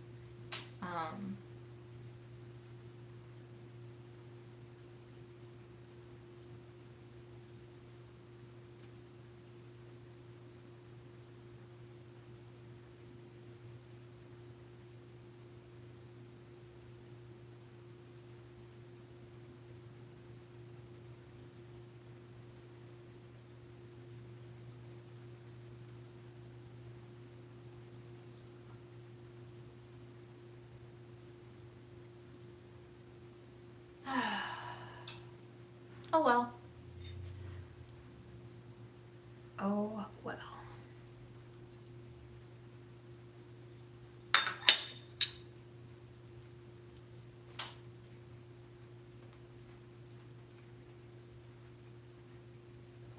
It is now 12. I have to go to the farmer's market in about 40 minutes. And I'm thinking about roasting that salmon bone and the carrots.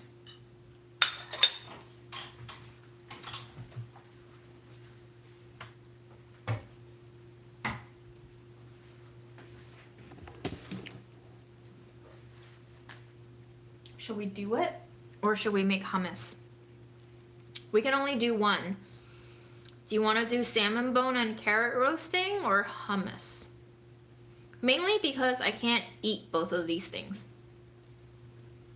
before they go bad. Salmon bones have to be eaten today. Hummus has the shelf life of about 4 to 5 days max. Maybe no baking today. Maybe let's keep it simple.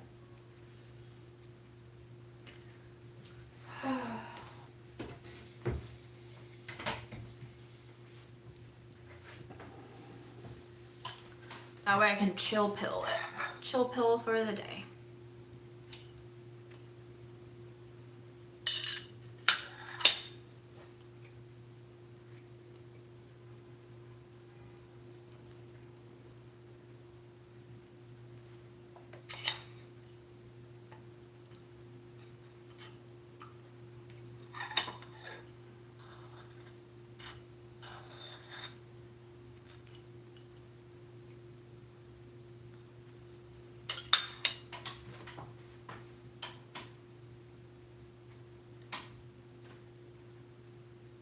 What are the most critical elections happening this time?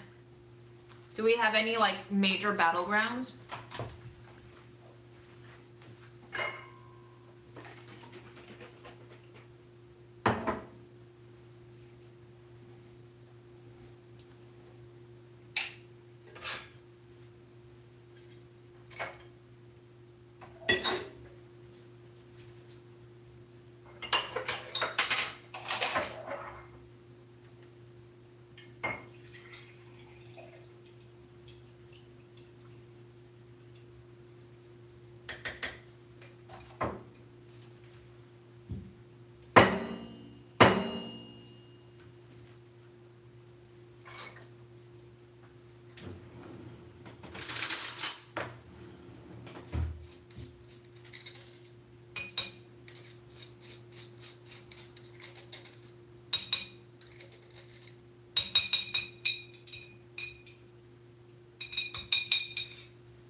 Alright guys, we're gonna take our vitamins. Let me introduce you to vitamin B12. This has been really great for my energy. Yes, go for some sunlight. I'm taking zinc for the flu season. I have had my flu shot. but doesn't hurt. I'm gonna skip out on that today. I'm gonna take my vitamin C.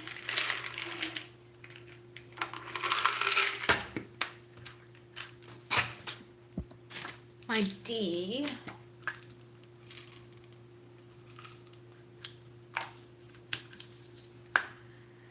And a brand new supplement this week. Glucosamine. Chondroitin. I have no idea how to say that. MSM. These are for joint pain, joint health. My joints are really bad. And I looked these up, and apparently a lot of people experience improvement in their joint health when they take these.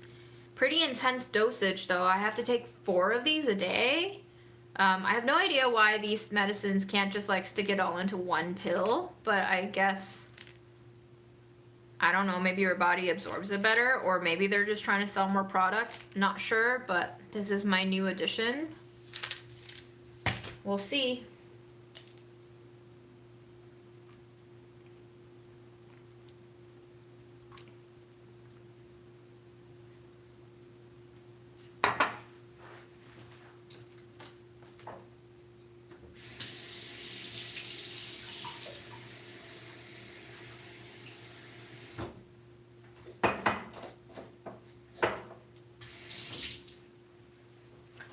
Gather up my hummus ingredients while this is decompressing.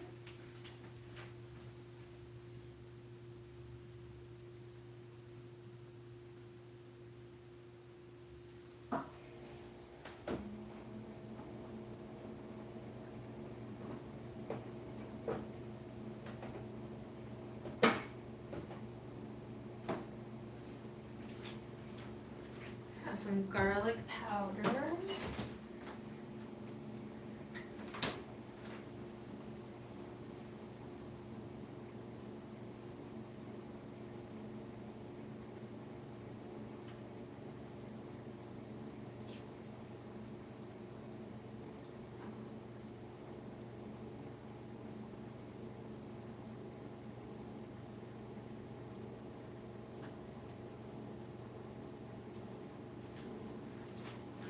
I thought I had black lime, but I don't. So we're gonna put sumac in here.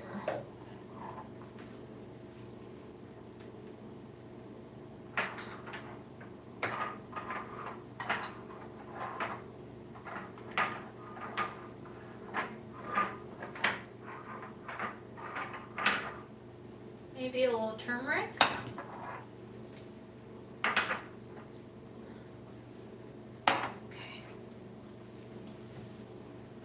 Oh yeah, I'm really good at swallowing multiple pills at once. Must be a gift that I've had since childhood. I remember there was one time I was taking my Flintstone vitamin and I really hated the taste of it. I hate those chewable multivitamins.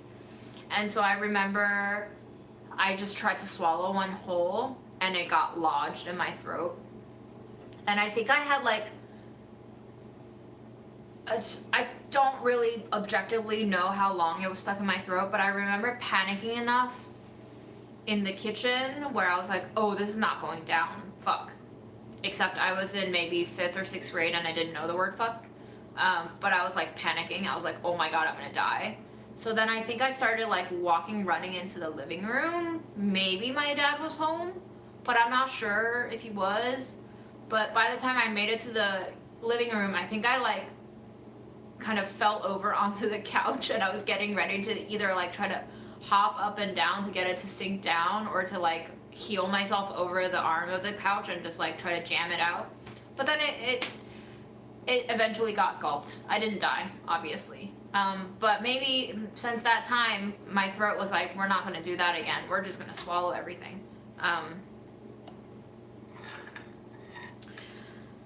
Didn't kill me. Made me better at swallowing. Put that on a shirt.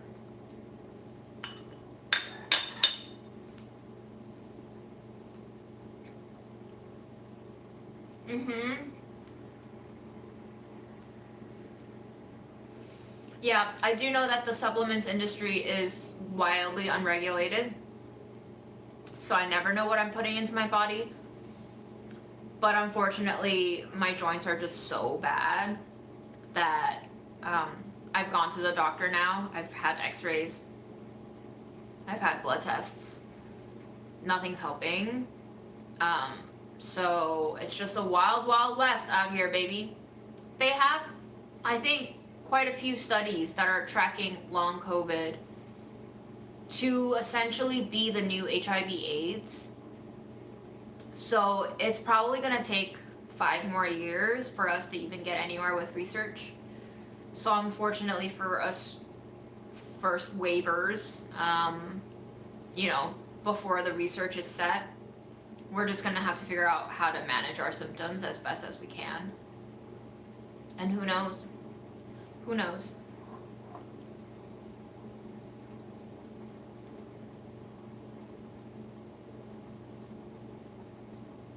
I don't think I can swallow pills without water, but I can definitely swallow 5 to 6 pills with water in one gulp. Swallowing a pill without a liquid is kind of scary, magical. They banned melatonin imports. Interesting. Interesting.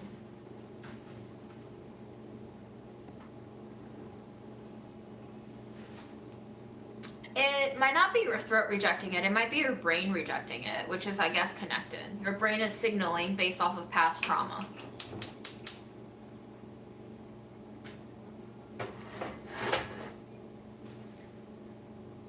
I'm just gonna finish eating the pancake mix today, I guess.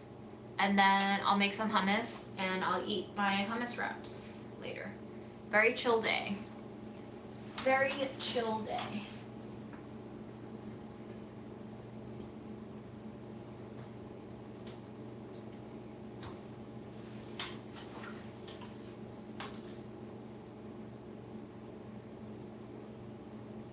Oh yeah, I think if they're like little sugar pills, that's fine.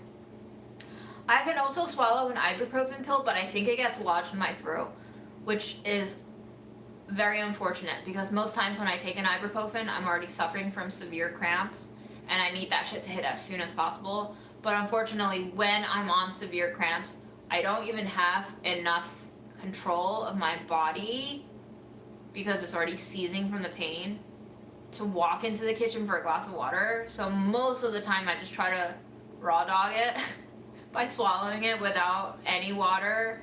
And unfortunately I don't have enough saliva to carry it down. And it's one of those like gel pills. So the gel pills I feel like get kind of stuck in my gullet. Oh man. What a joy to be alive. I think about like how before we had medical intervention, I probably would have died before I hit 20. So now I've lived almost double my expected lifespan without medical intervention. So that's kind of cool, right?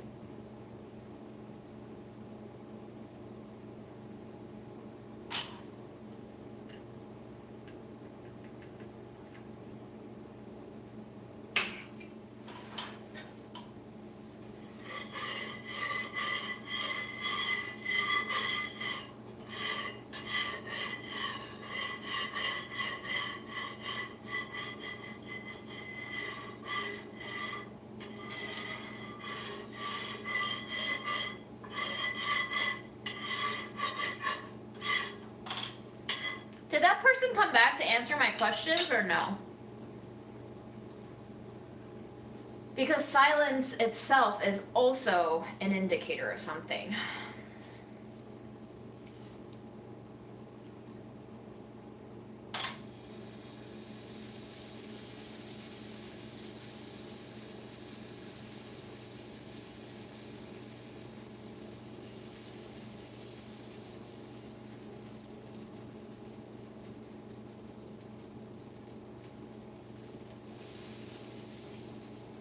Sometimes the sneakiest people say shit like they mean you well, and they don't actually. Those are the scariest people. Those who pretend to be your friend who care about you.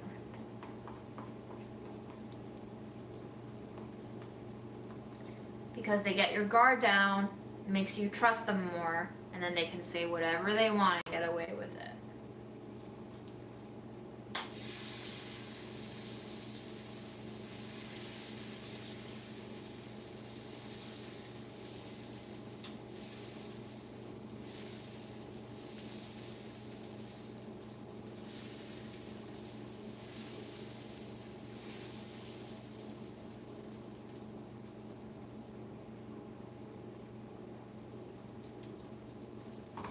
There are friends who say they're worried about you, and then there are friends who show up at your doorstep with food or something. You know. So actions. Actions are very important to take into consideration.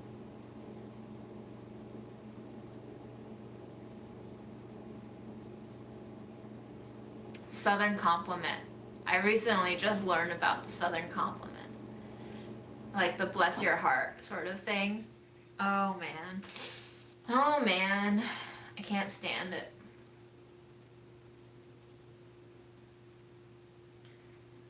Hi June, no hate, but did you ever consider that you might not need to take vitamins if you didn't cook so much food into mush?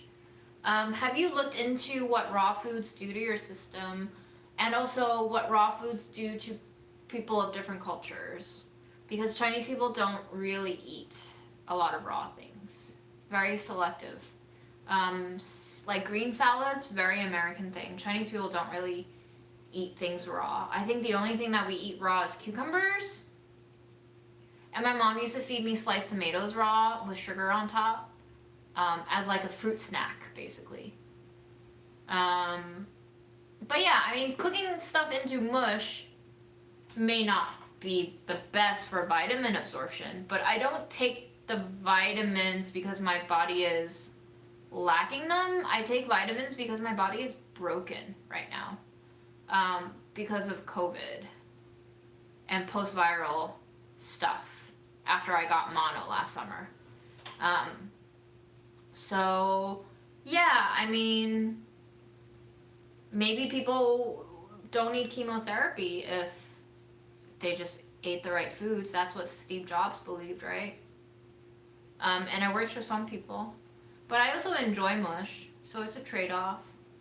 I don't think about food and vitamins in the same way anymore. I think vitamins are way more of a medicine. Food can be medicine too, but they're slightly different camps of ingestion. And I certainly would not be taking vitamin B if I didn't have like zero energy most days.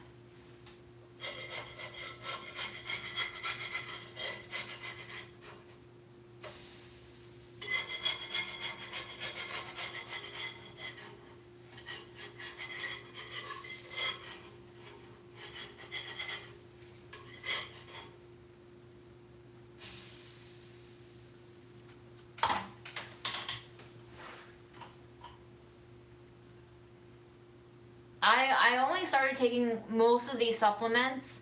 Vitamin D has always been prescribed to me because I've always tested on the lower end of vitamin D. But vitamin C is just for flu season and the winter. It tends to help me. But also, I've read studies on how vitamin C can be helpful for people with long COVID. Who knows? But yeah, I started taking most of these because either viewers suggested them to me because of my menstrual cycle issues, or after doing research for specific symptoms like my joint pain. Did you know that pain meds hit faster when you lay on your right side? Interesting. Right side. Huh.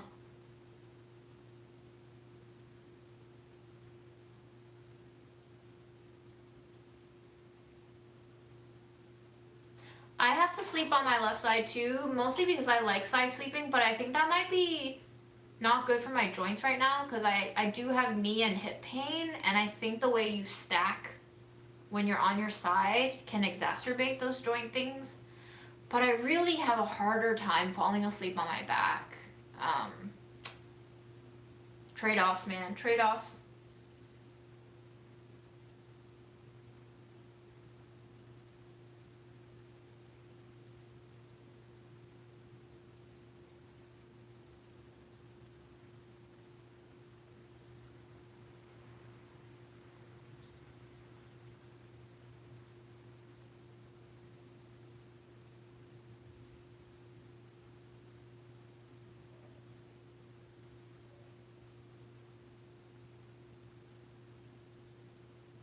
I think carrots benefit from being cooked. I think because vitamin A is water soluble, if I remember correctly. I remember my mom telling me that carrots are better absorbed when they're cooked. I think some vegetables are better when they're raw or lightly cooked versus fully cooked or mush. But I started blanching the greens because of my kidney issues. I had to blanch out some of the oxalates, I think. So the dark greens benefit from a blanch. And then I just like it mushy. I remember going to Spain one time and they had this spinach and chickpea dish, and it was the most beautiful, delicious mush I've ever tasted. And ever since that trip, I started cooking beans with greens until mush, and it's like one of my favorite combos of all time. So I just enjoy eating it. And I remember my grandmother, right before she passed away, she told me 3 things, one of which was never eat something that you don't want to eat because your body won't absorb it. I think she was just probably also kind of delirious and near death, and she was kind of projecting because she didn't want to eat anything that she didn't want to eat. But I also think about that a lot, and I think it is true on a psychological level, which is tied to your physical health too, is that when you eat something that you don't actually feel desire to eat, you're sort of reinforcing an antagonistic relationship with your body because you're forcing your body to take in something that it doesn't actually want. And so you create this sort of resistance within you, within the two selves, which probably won't be that good for inner peace or emotional regulation if you keep doing things that make you distrust yourself, that make you antagonize yourself, right? So my vitamin D level, I think I'm on my last blood test, is within the normal range but on the lower end, and with winter coming I'll probably get less sun exposure, so I just take it. I take about, what is this, 50 mcg, or I think it's like 200 IUD or whatever it's called, or 2000, one of those amounts.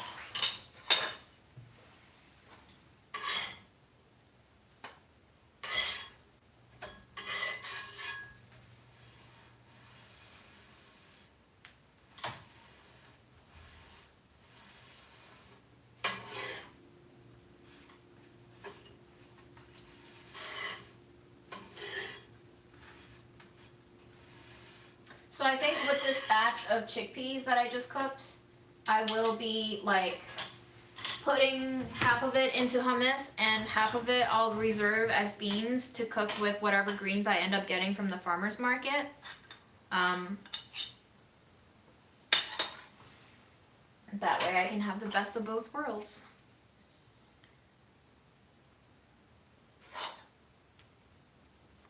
If you could have any American salad right now, what American salad would you have?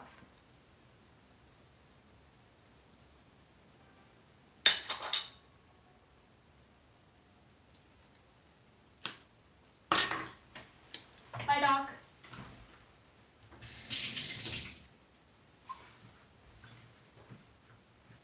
It has released. The chickpeas have released.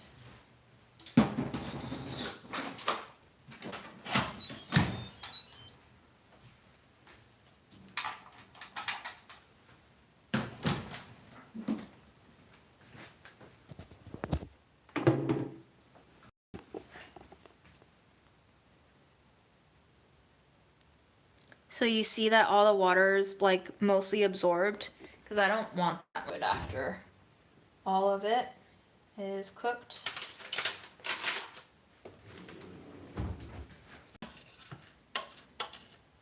I just learned that apparently this is all protein. I don't like to eat it, but it's not really harmful either.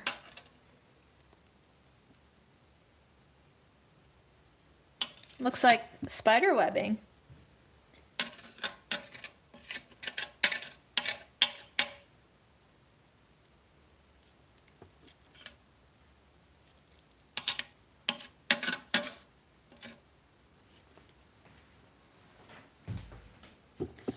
I got a few peas in here. We can taste it. See if it's mush. It does feel like mush though. I will let it cool a little bit.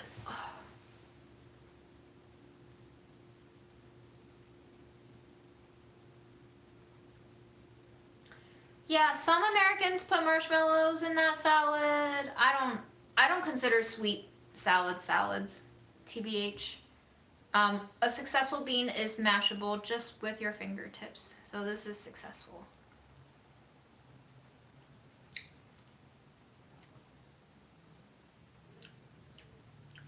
Perfect. So creamy. So delicious. Let's hummus.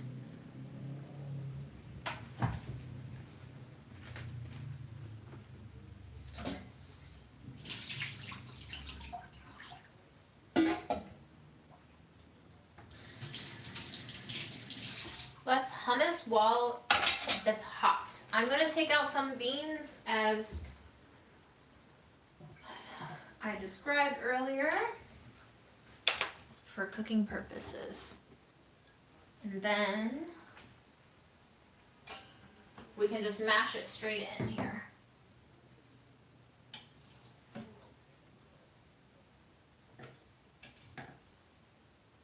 I'm not even gonna Vitamix it because it's so soft.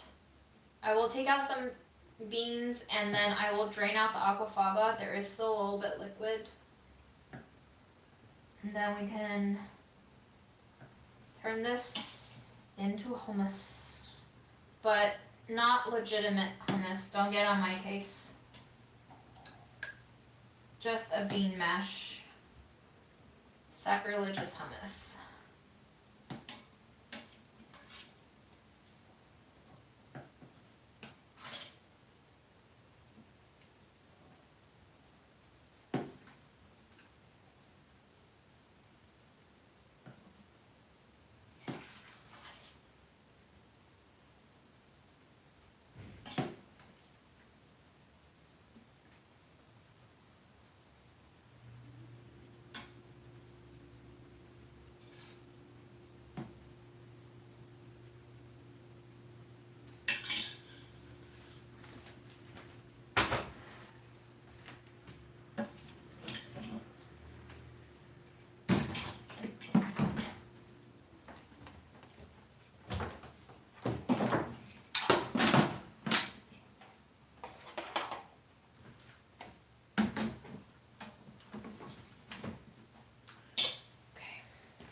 Bring you over here.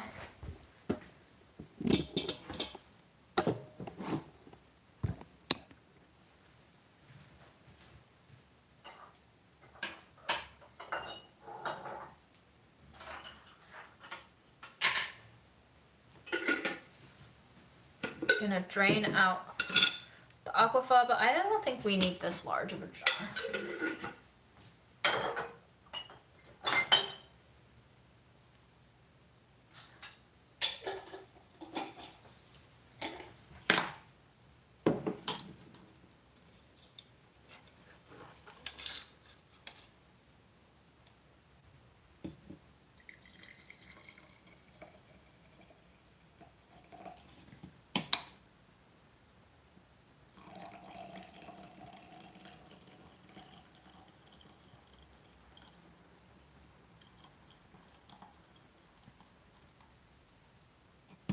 Okay, I'm gonna leave a little bit in there since it's probably necessary.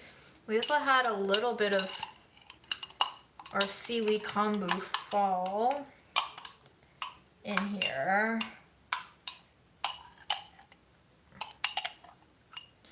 Gonna fish the seaweed out, set it aside. Don't really want that in our bean mash.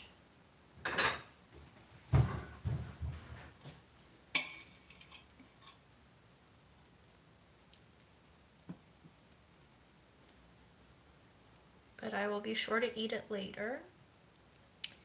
Okay, now I'm gonna break out the immersion blender.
sumac.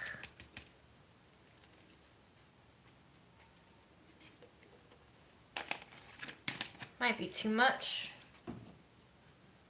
Let me fish that out.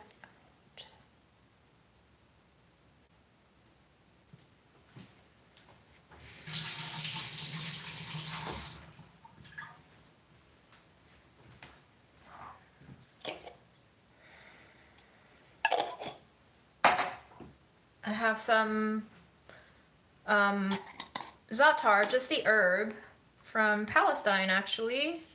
Unfortunately, we can't source any from this supplier anymore because they get shot at when they go out to harvest.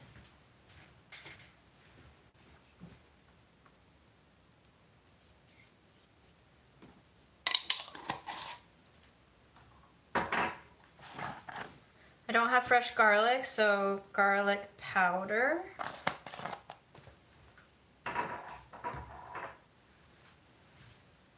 Then I want a little bit of cumin. Oh god, if I can open this.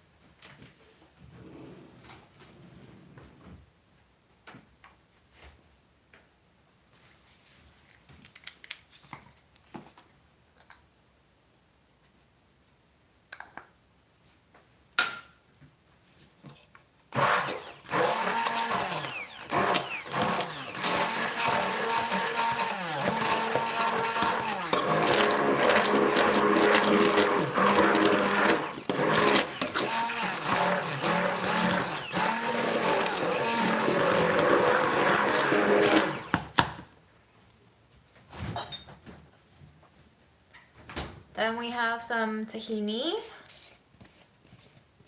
This is from Lebanon, apparently.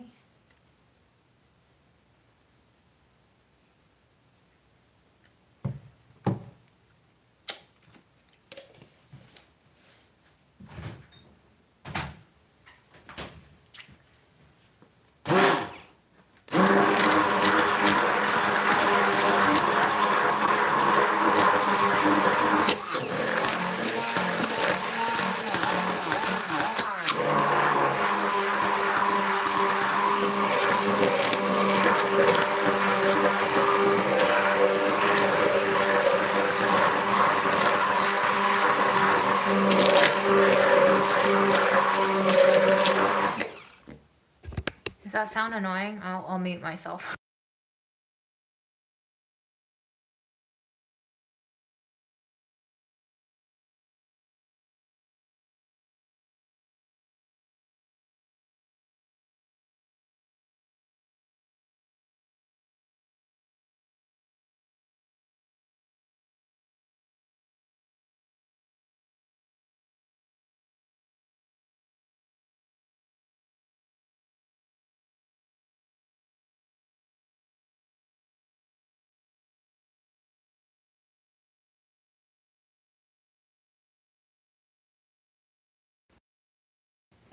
I've seen some hummus making videos where they go at it with just like a hand mixer, like not even a mixer, just like a hand with a wooden spoon, and they're mashing it almost like they're mashing mochi, and they go at it for a very long time, which makes me wonder if like going at it for a much longer time whips it into a better mouthfeel consistency.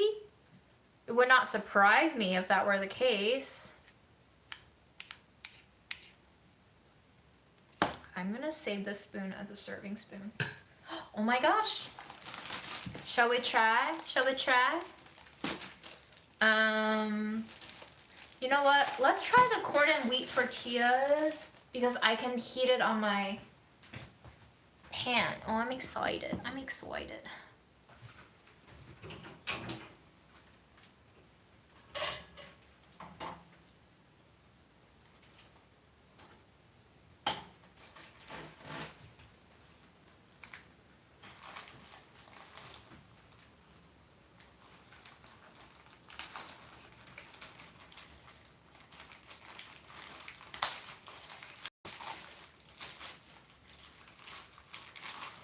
I bought the tahini one day months ago on a whim. It's now turned into like my new peanut butter. I mix it into like my granola and honey.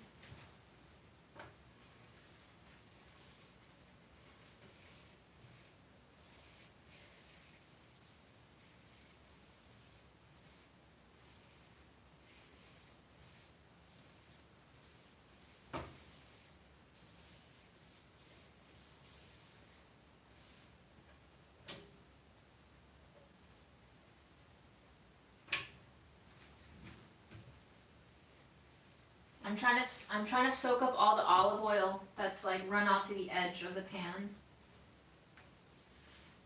Get my olive oil's worth here.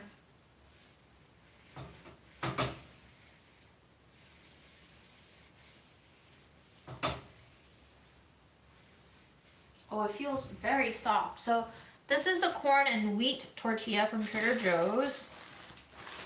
You get 8 tortillas for $2. These are way thicker than I thought they were. They look thin, but they feel thick in the hand. They almost feel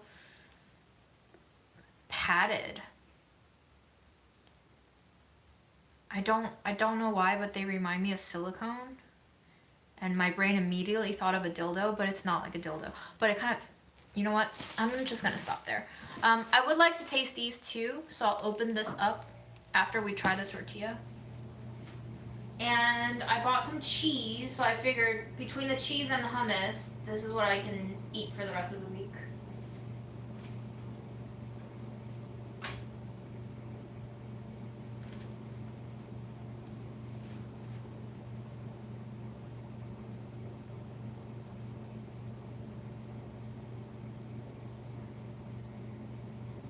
So yeah, I want to toast this up, taste this, and then if the hummus still needs more blending, we can blend in more.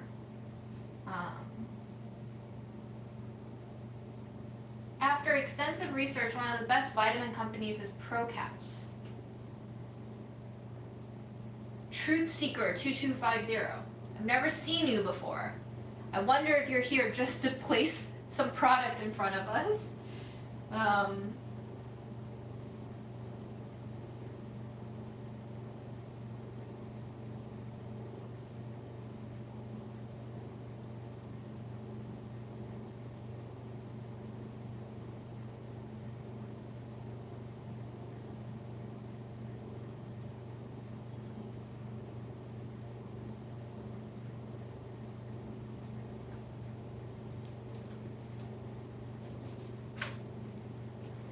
Yeah, it's getting nice now. It's kind of like pillowing up with the heat, which is exactly what I want.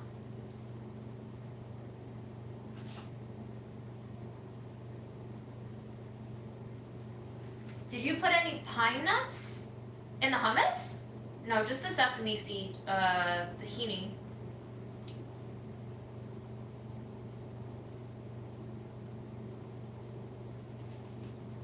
I don't think it makes a huge difference if you cook your own chickpeas versus if you buy canned chickpeas when you're not really like making accurate hummus anyway. Like I just throw whatever spices I want in there.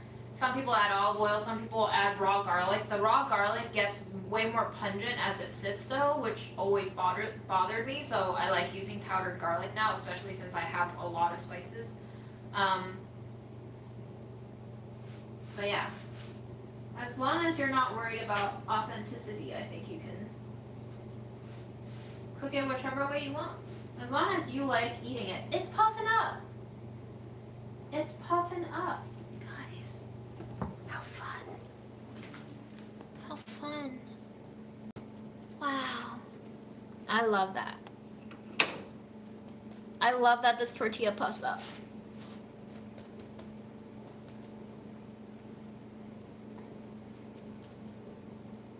What a delight.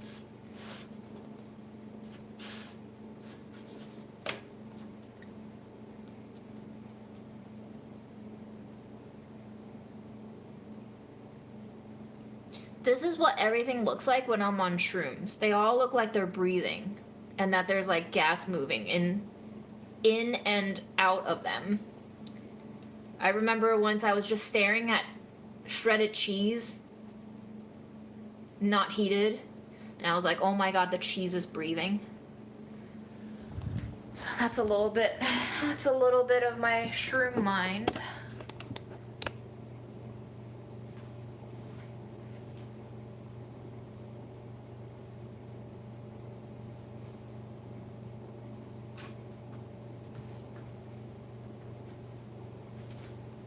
It's very hot. Whew. You can see it has separated out into layers. Oh god. hands are out of practice. I used to have like fireproof kitchen hands. Now I'm a little bit weak.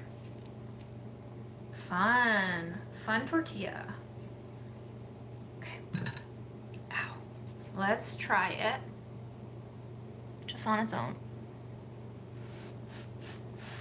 I can read you the whole ingredients list if you're curious. I have been looking into tortillas in the store and they all have so many additives. Water, whole yellow corn flour, which is ground yellow corn masa with trace of lime. Wheat gluten, so there's wheat gluten in here. Cultured wheat flour, which contains distilled vinegar. Then 2% less of salt, distilled vinegar, baking powder, and gurgum.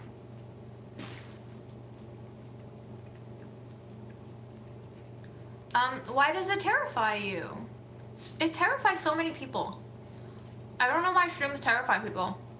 It's changed the way that I see a lot of the world.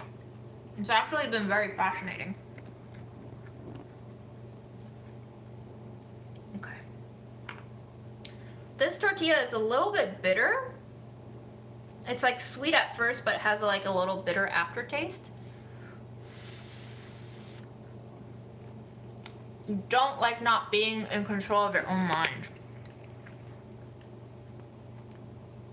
Ooh, smooth hummus, baby. I think it needs a little bit of salt, and I want a little bit of spice.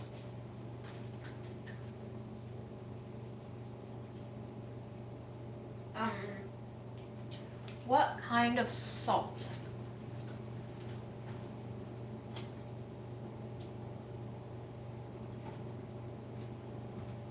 Oh.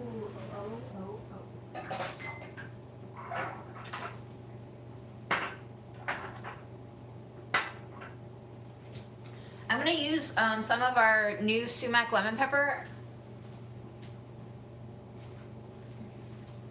This is the test batch, and this is what it looks like now. You can buy it now on site. It'll look much prettier than the test batch, but this actually has salt in it, and it also has sumac and lemon powder. And since I don't have lemon, this will be perfect, I think.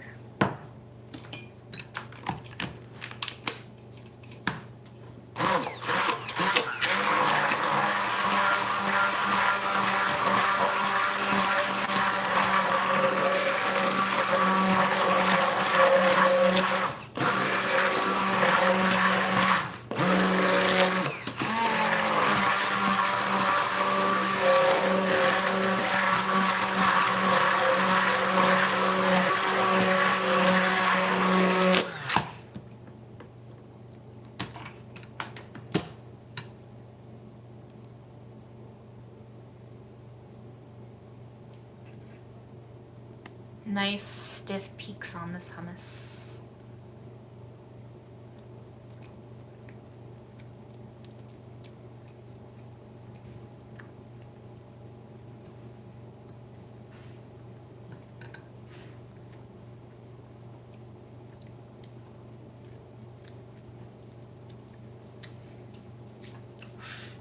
Ooh, I just took a chunk of the pure sumac on its own.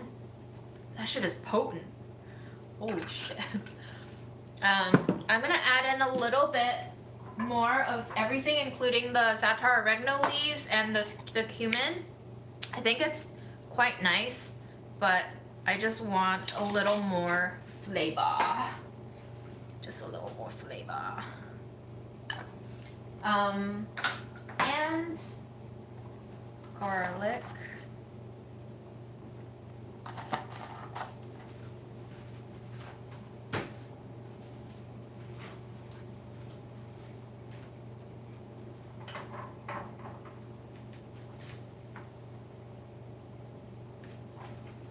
And I'm gonna pop in a little bit of cayenne, just a smidge.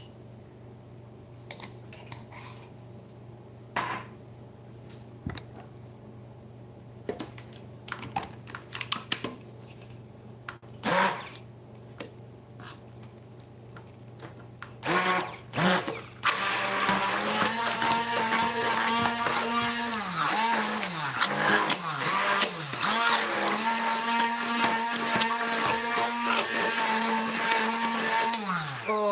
smells good.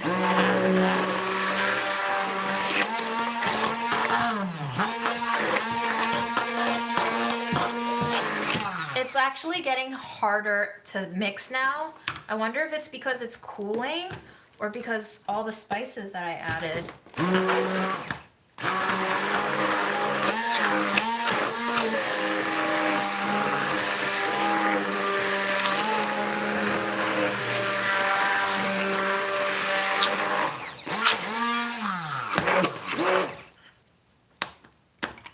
So excited to taste this now. Gonna rip my tortilla in half. This is very elastic tortilla. I think that's the wheat gluten in there. Oh, y'all. What a day. What a day of fresh hummus.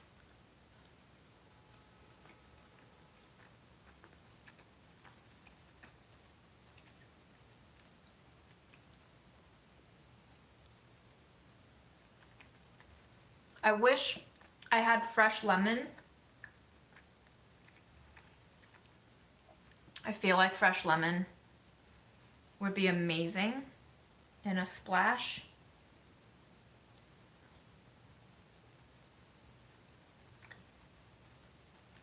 This tortilla is pretty good. Soft, chewy, flavor, meh. But I think most store-bought tortillas flavor is meh. Ingredients is pretty okay. You get 5 grams of protein in here for 90 cal per tortilla. And I think that's mostly because they added wheat gluten in here, which wheat gluten is protein.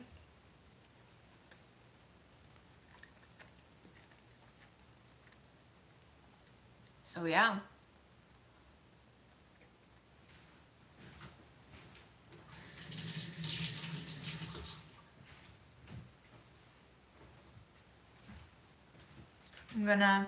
There's some more chickpea juice in here. I'm just gonna drain it back in here for the hummus to loosen up a little bit, because once I refrigerate this, it's gonna become even more solid. So I'm just gonna loosen it up now.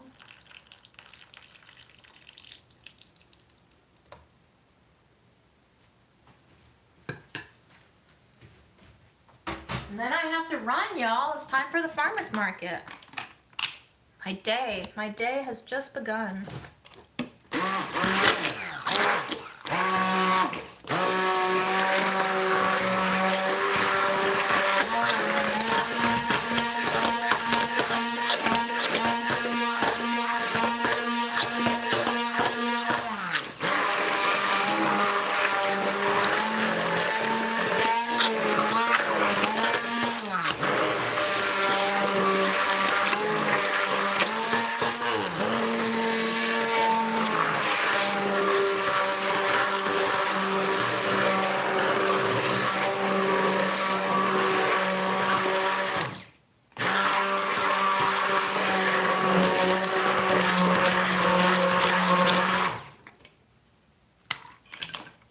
Okay, because I want to taste test both of these things, I'm gonna open the pita now,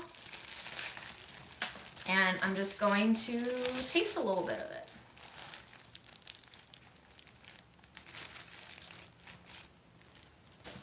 Unheated.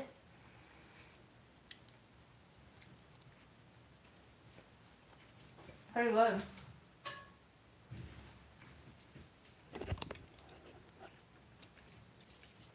Pretty bland, which is exactly what I want. Mostly the texture is good. Cheers. Cheers.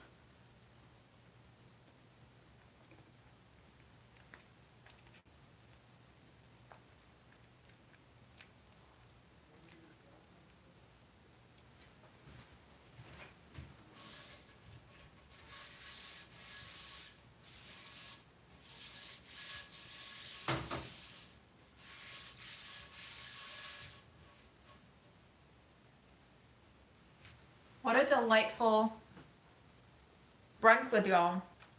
We ate pancakes, We ate tortillas and pita with hummus. We ate an apple.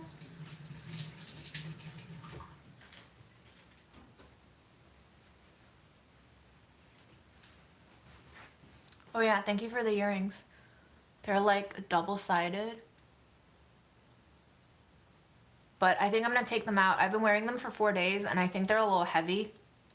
I also think they've been like, I have a habit of just leaving my earrings in, so they've been extremely uncomfortable and disturbing to sleep with and on. They wake me up, but they do look pretty. I do like them. They look kind of like icicles. Pomegranate molasses. Huh. Pomegranate molasses.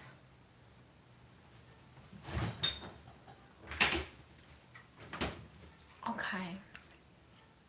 Listen, you tell me what to do and I'll do it.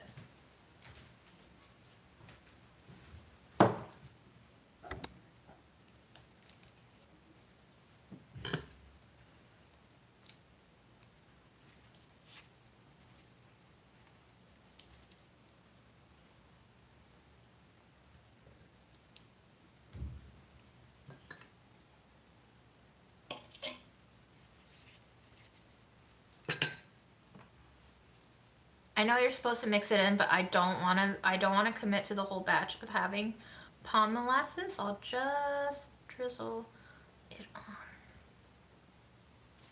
And then we can go ahead and like give it a little mixy-do inside of our pita maybe.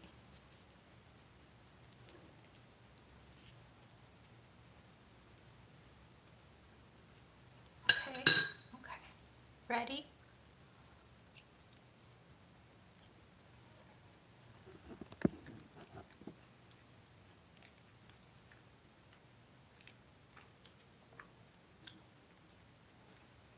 You're right.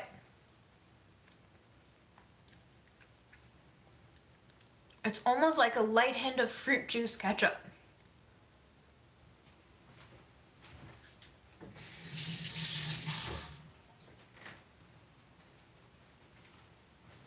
Pumps up the umami. Wow.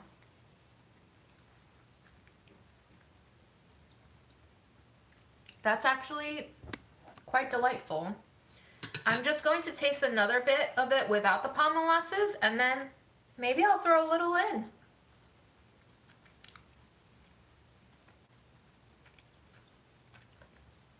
Yeah, I think I will add a little bit in. Thank you for that tip. Where'd you learn that?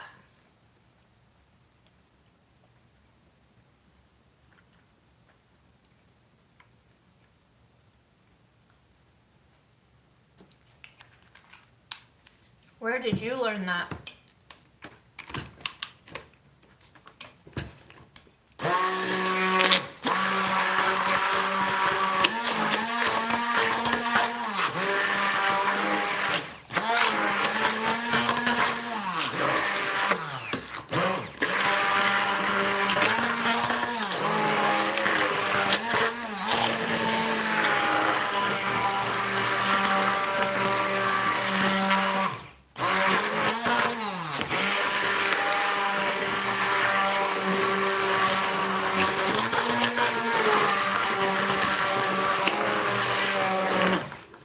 Yeah, palm molasses are pretty acidic, a little bit sweet, very tart and slightly tannic. So I wasn't expecting it, but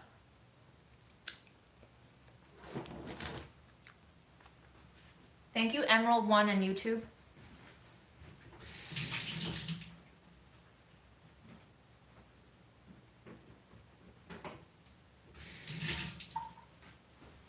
Ooh, I am full on carbs and super happy and ready to go shop at the farmer's market. And oh, my tripod is giving up and we're lower now. Great. Thank you guys for joining me. I guess I will just have a bite of my pancakes now. Some dessert to chase down the hummus. And I'm gonna put away the hummus and run to the farmer's market.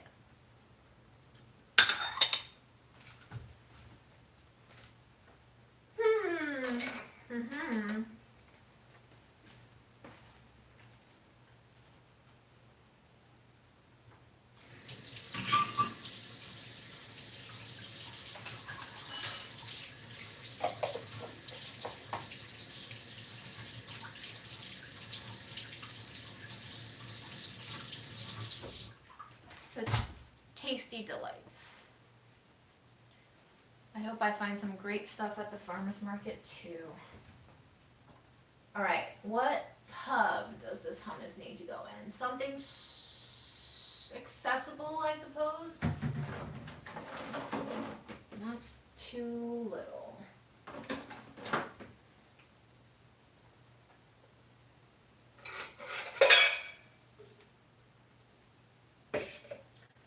Wow.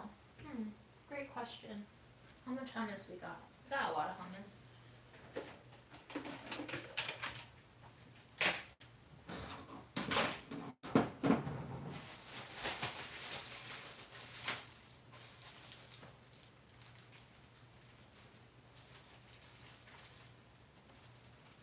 For extended shelf life, keep refrigerated. What if I freeze you? I'll keep you out for one more day and then I'll freeze you.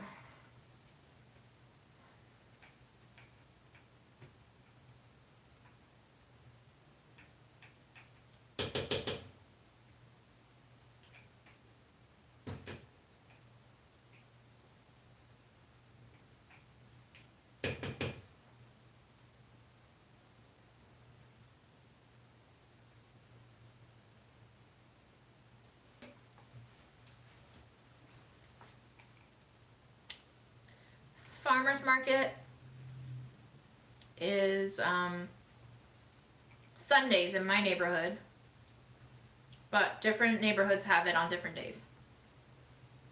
I've just finished making hummus. I'm packing it away.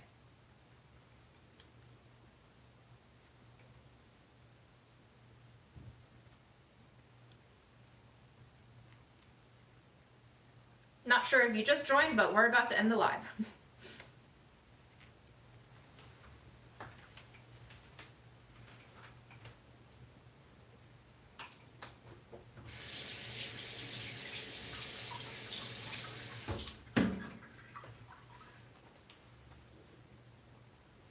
I go to the one in Sunnyside sometimes, and that's on Saturdays. I also went to Manhattan yesterday in Union Square. That's on Mondays, Wednesdays, and Saturdays. Oh, this is still a little bit hot, so maybe not plastic. Plastic, not great with hot. Okay. I do want it in a shallow bowl.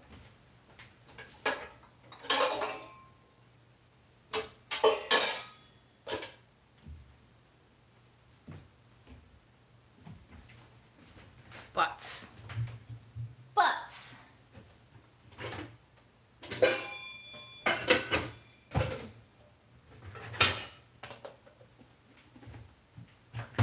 there we go. Mom's storage container. Perfect.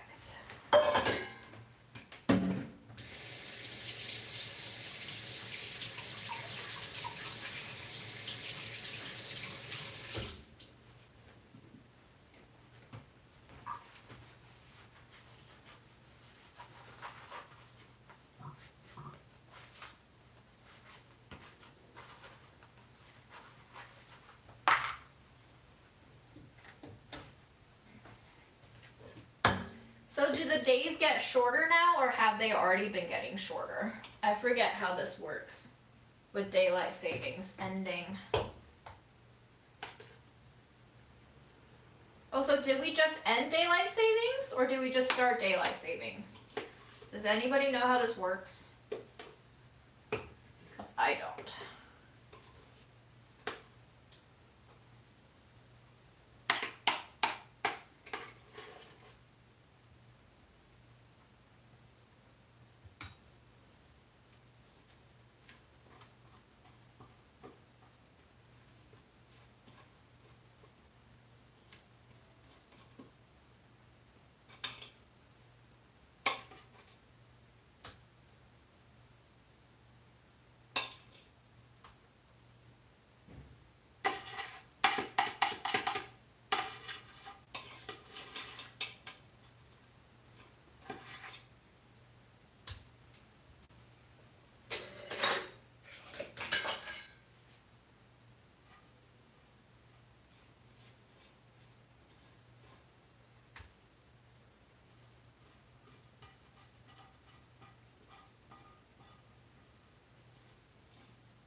I just realized I gotta show you Memo. I gotta show you Memo enjoying the treat that I got for him at Trader Joe's. I would love to show that to you. A treat for everyone who stuck around.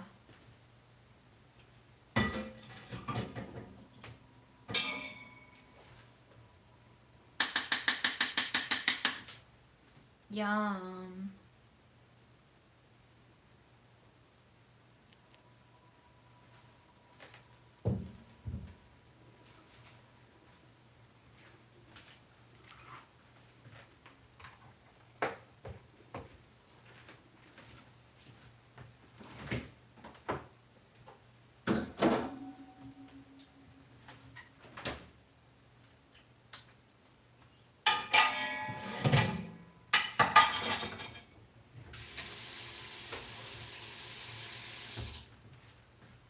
Okay.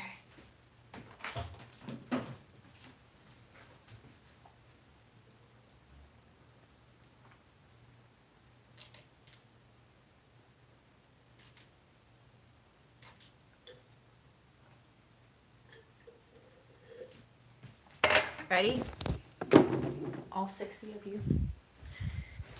Okay. Here it is. It's just chicken. It's supposed to be a meal topper, but of course my princess only eats it on its own. And he went absolutely crazy for it yesterday. So let's see. Do you know what time it is, baby? Do you know what time it is? Do you know what time it is? It says it's for pets, dog and cat. Do you know what time it is?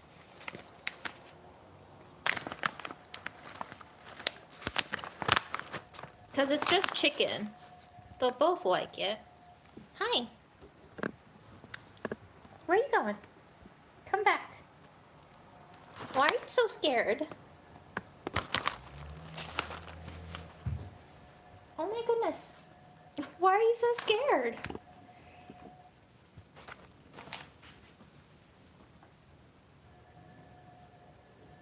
Do you want to come closer? Come. Come closer, baby.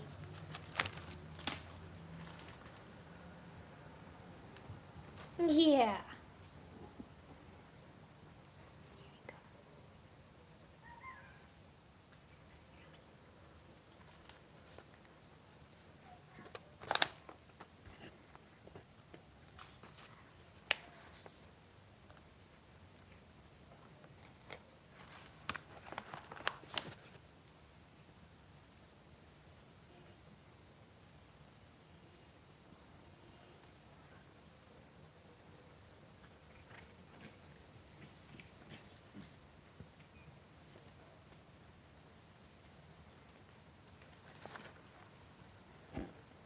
Was that good? Did you like it? Do you want more?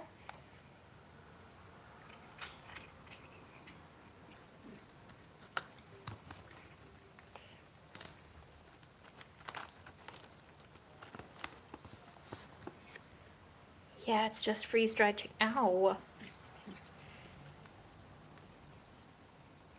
So instead of the lollies, maybe this one could be a substitute because it's less packaging. No more sticks, no more foil wrappers, no more plastic. I mean, got a zippy bag, but...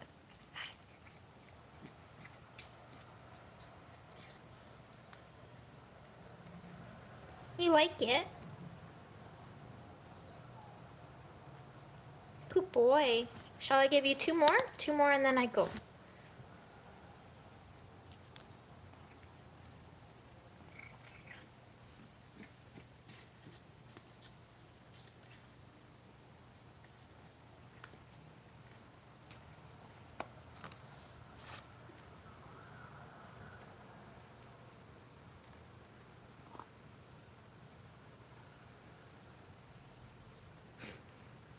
You want to use your hands, baby?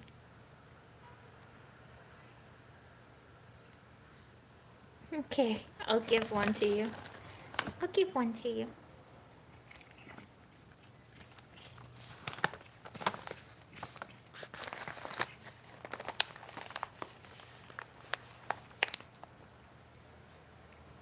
Thank you for eating on my bed. Oh, oh, you want to finish? Yeah. You want to finish the crumbs? How about here? Okay. That's it for now. That's it for now. That's it for now.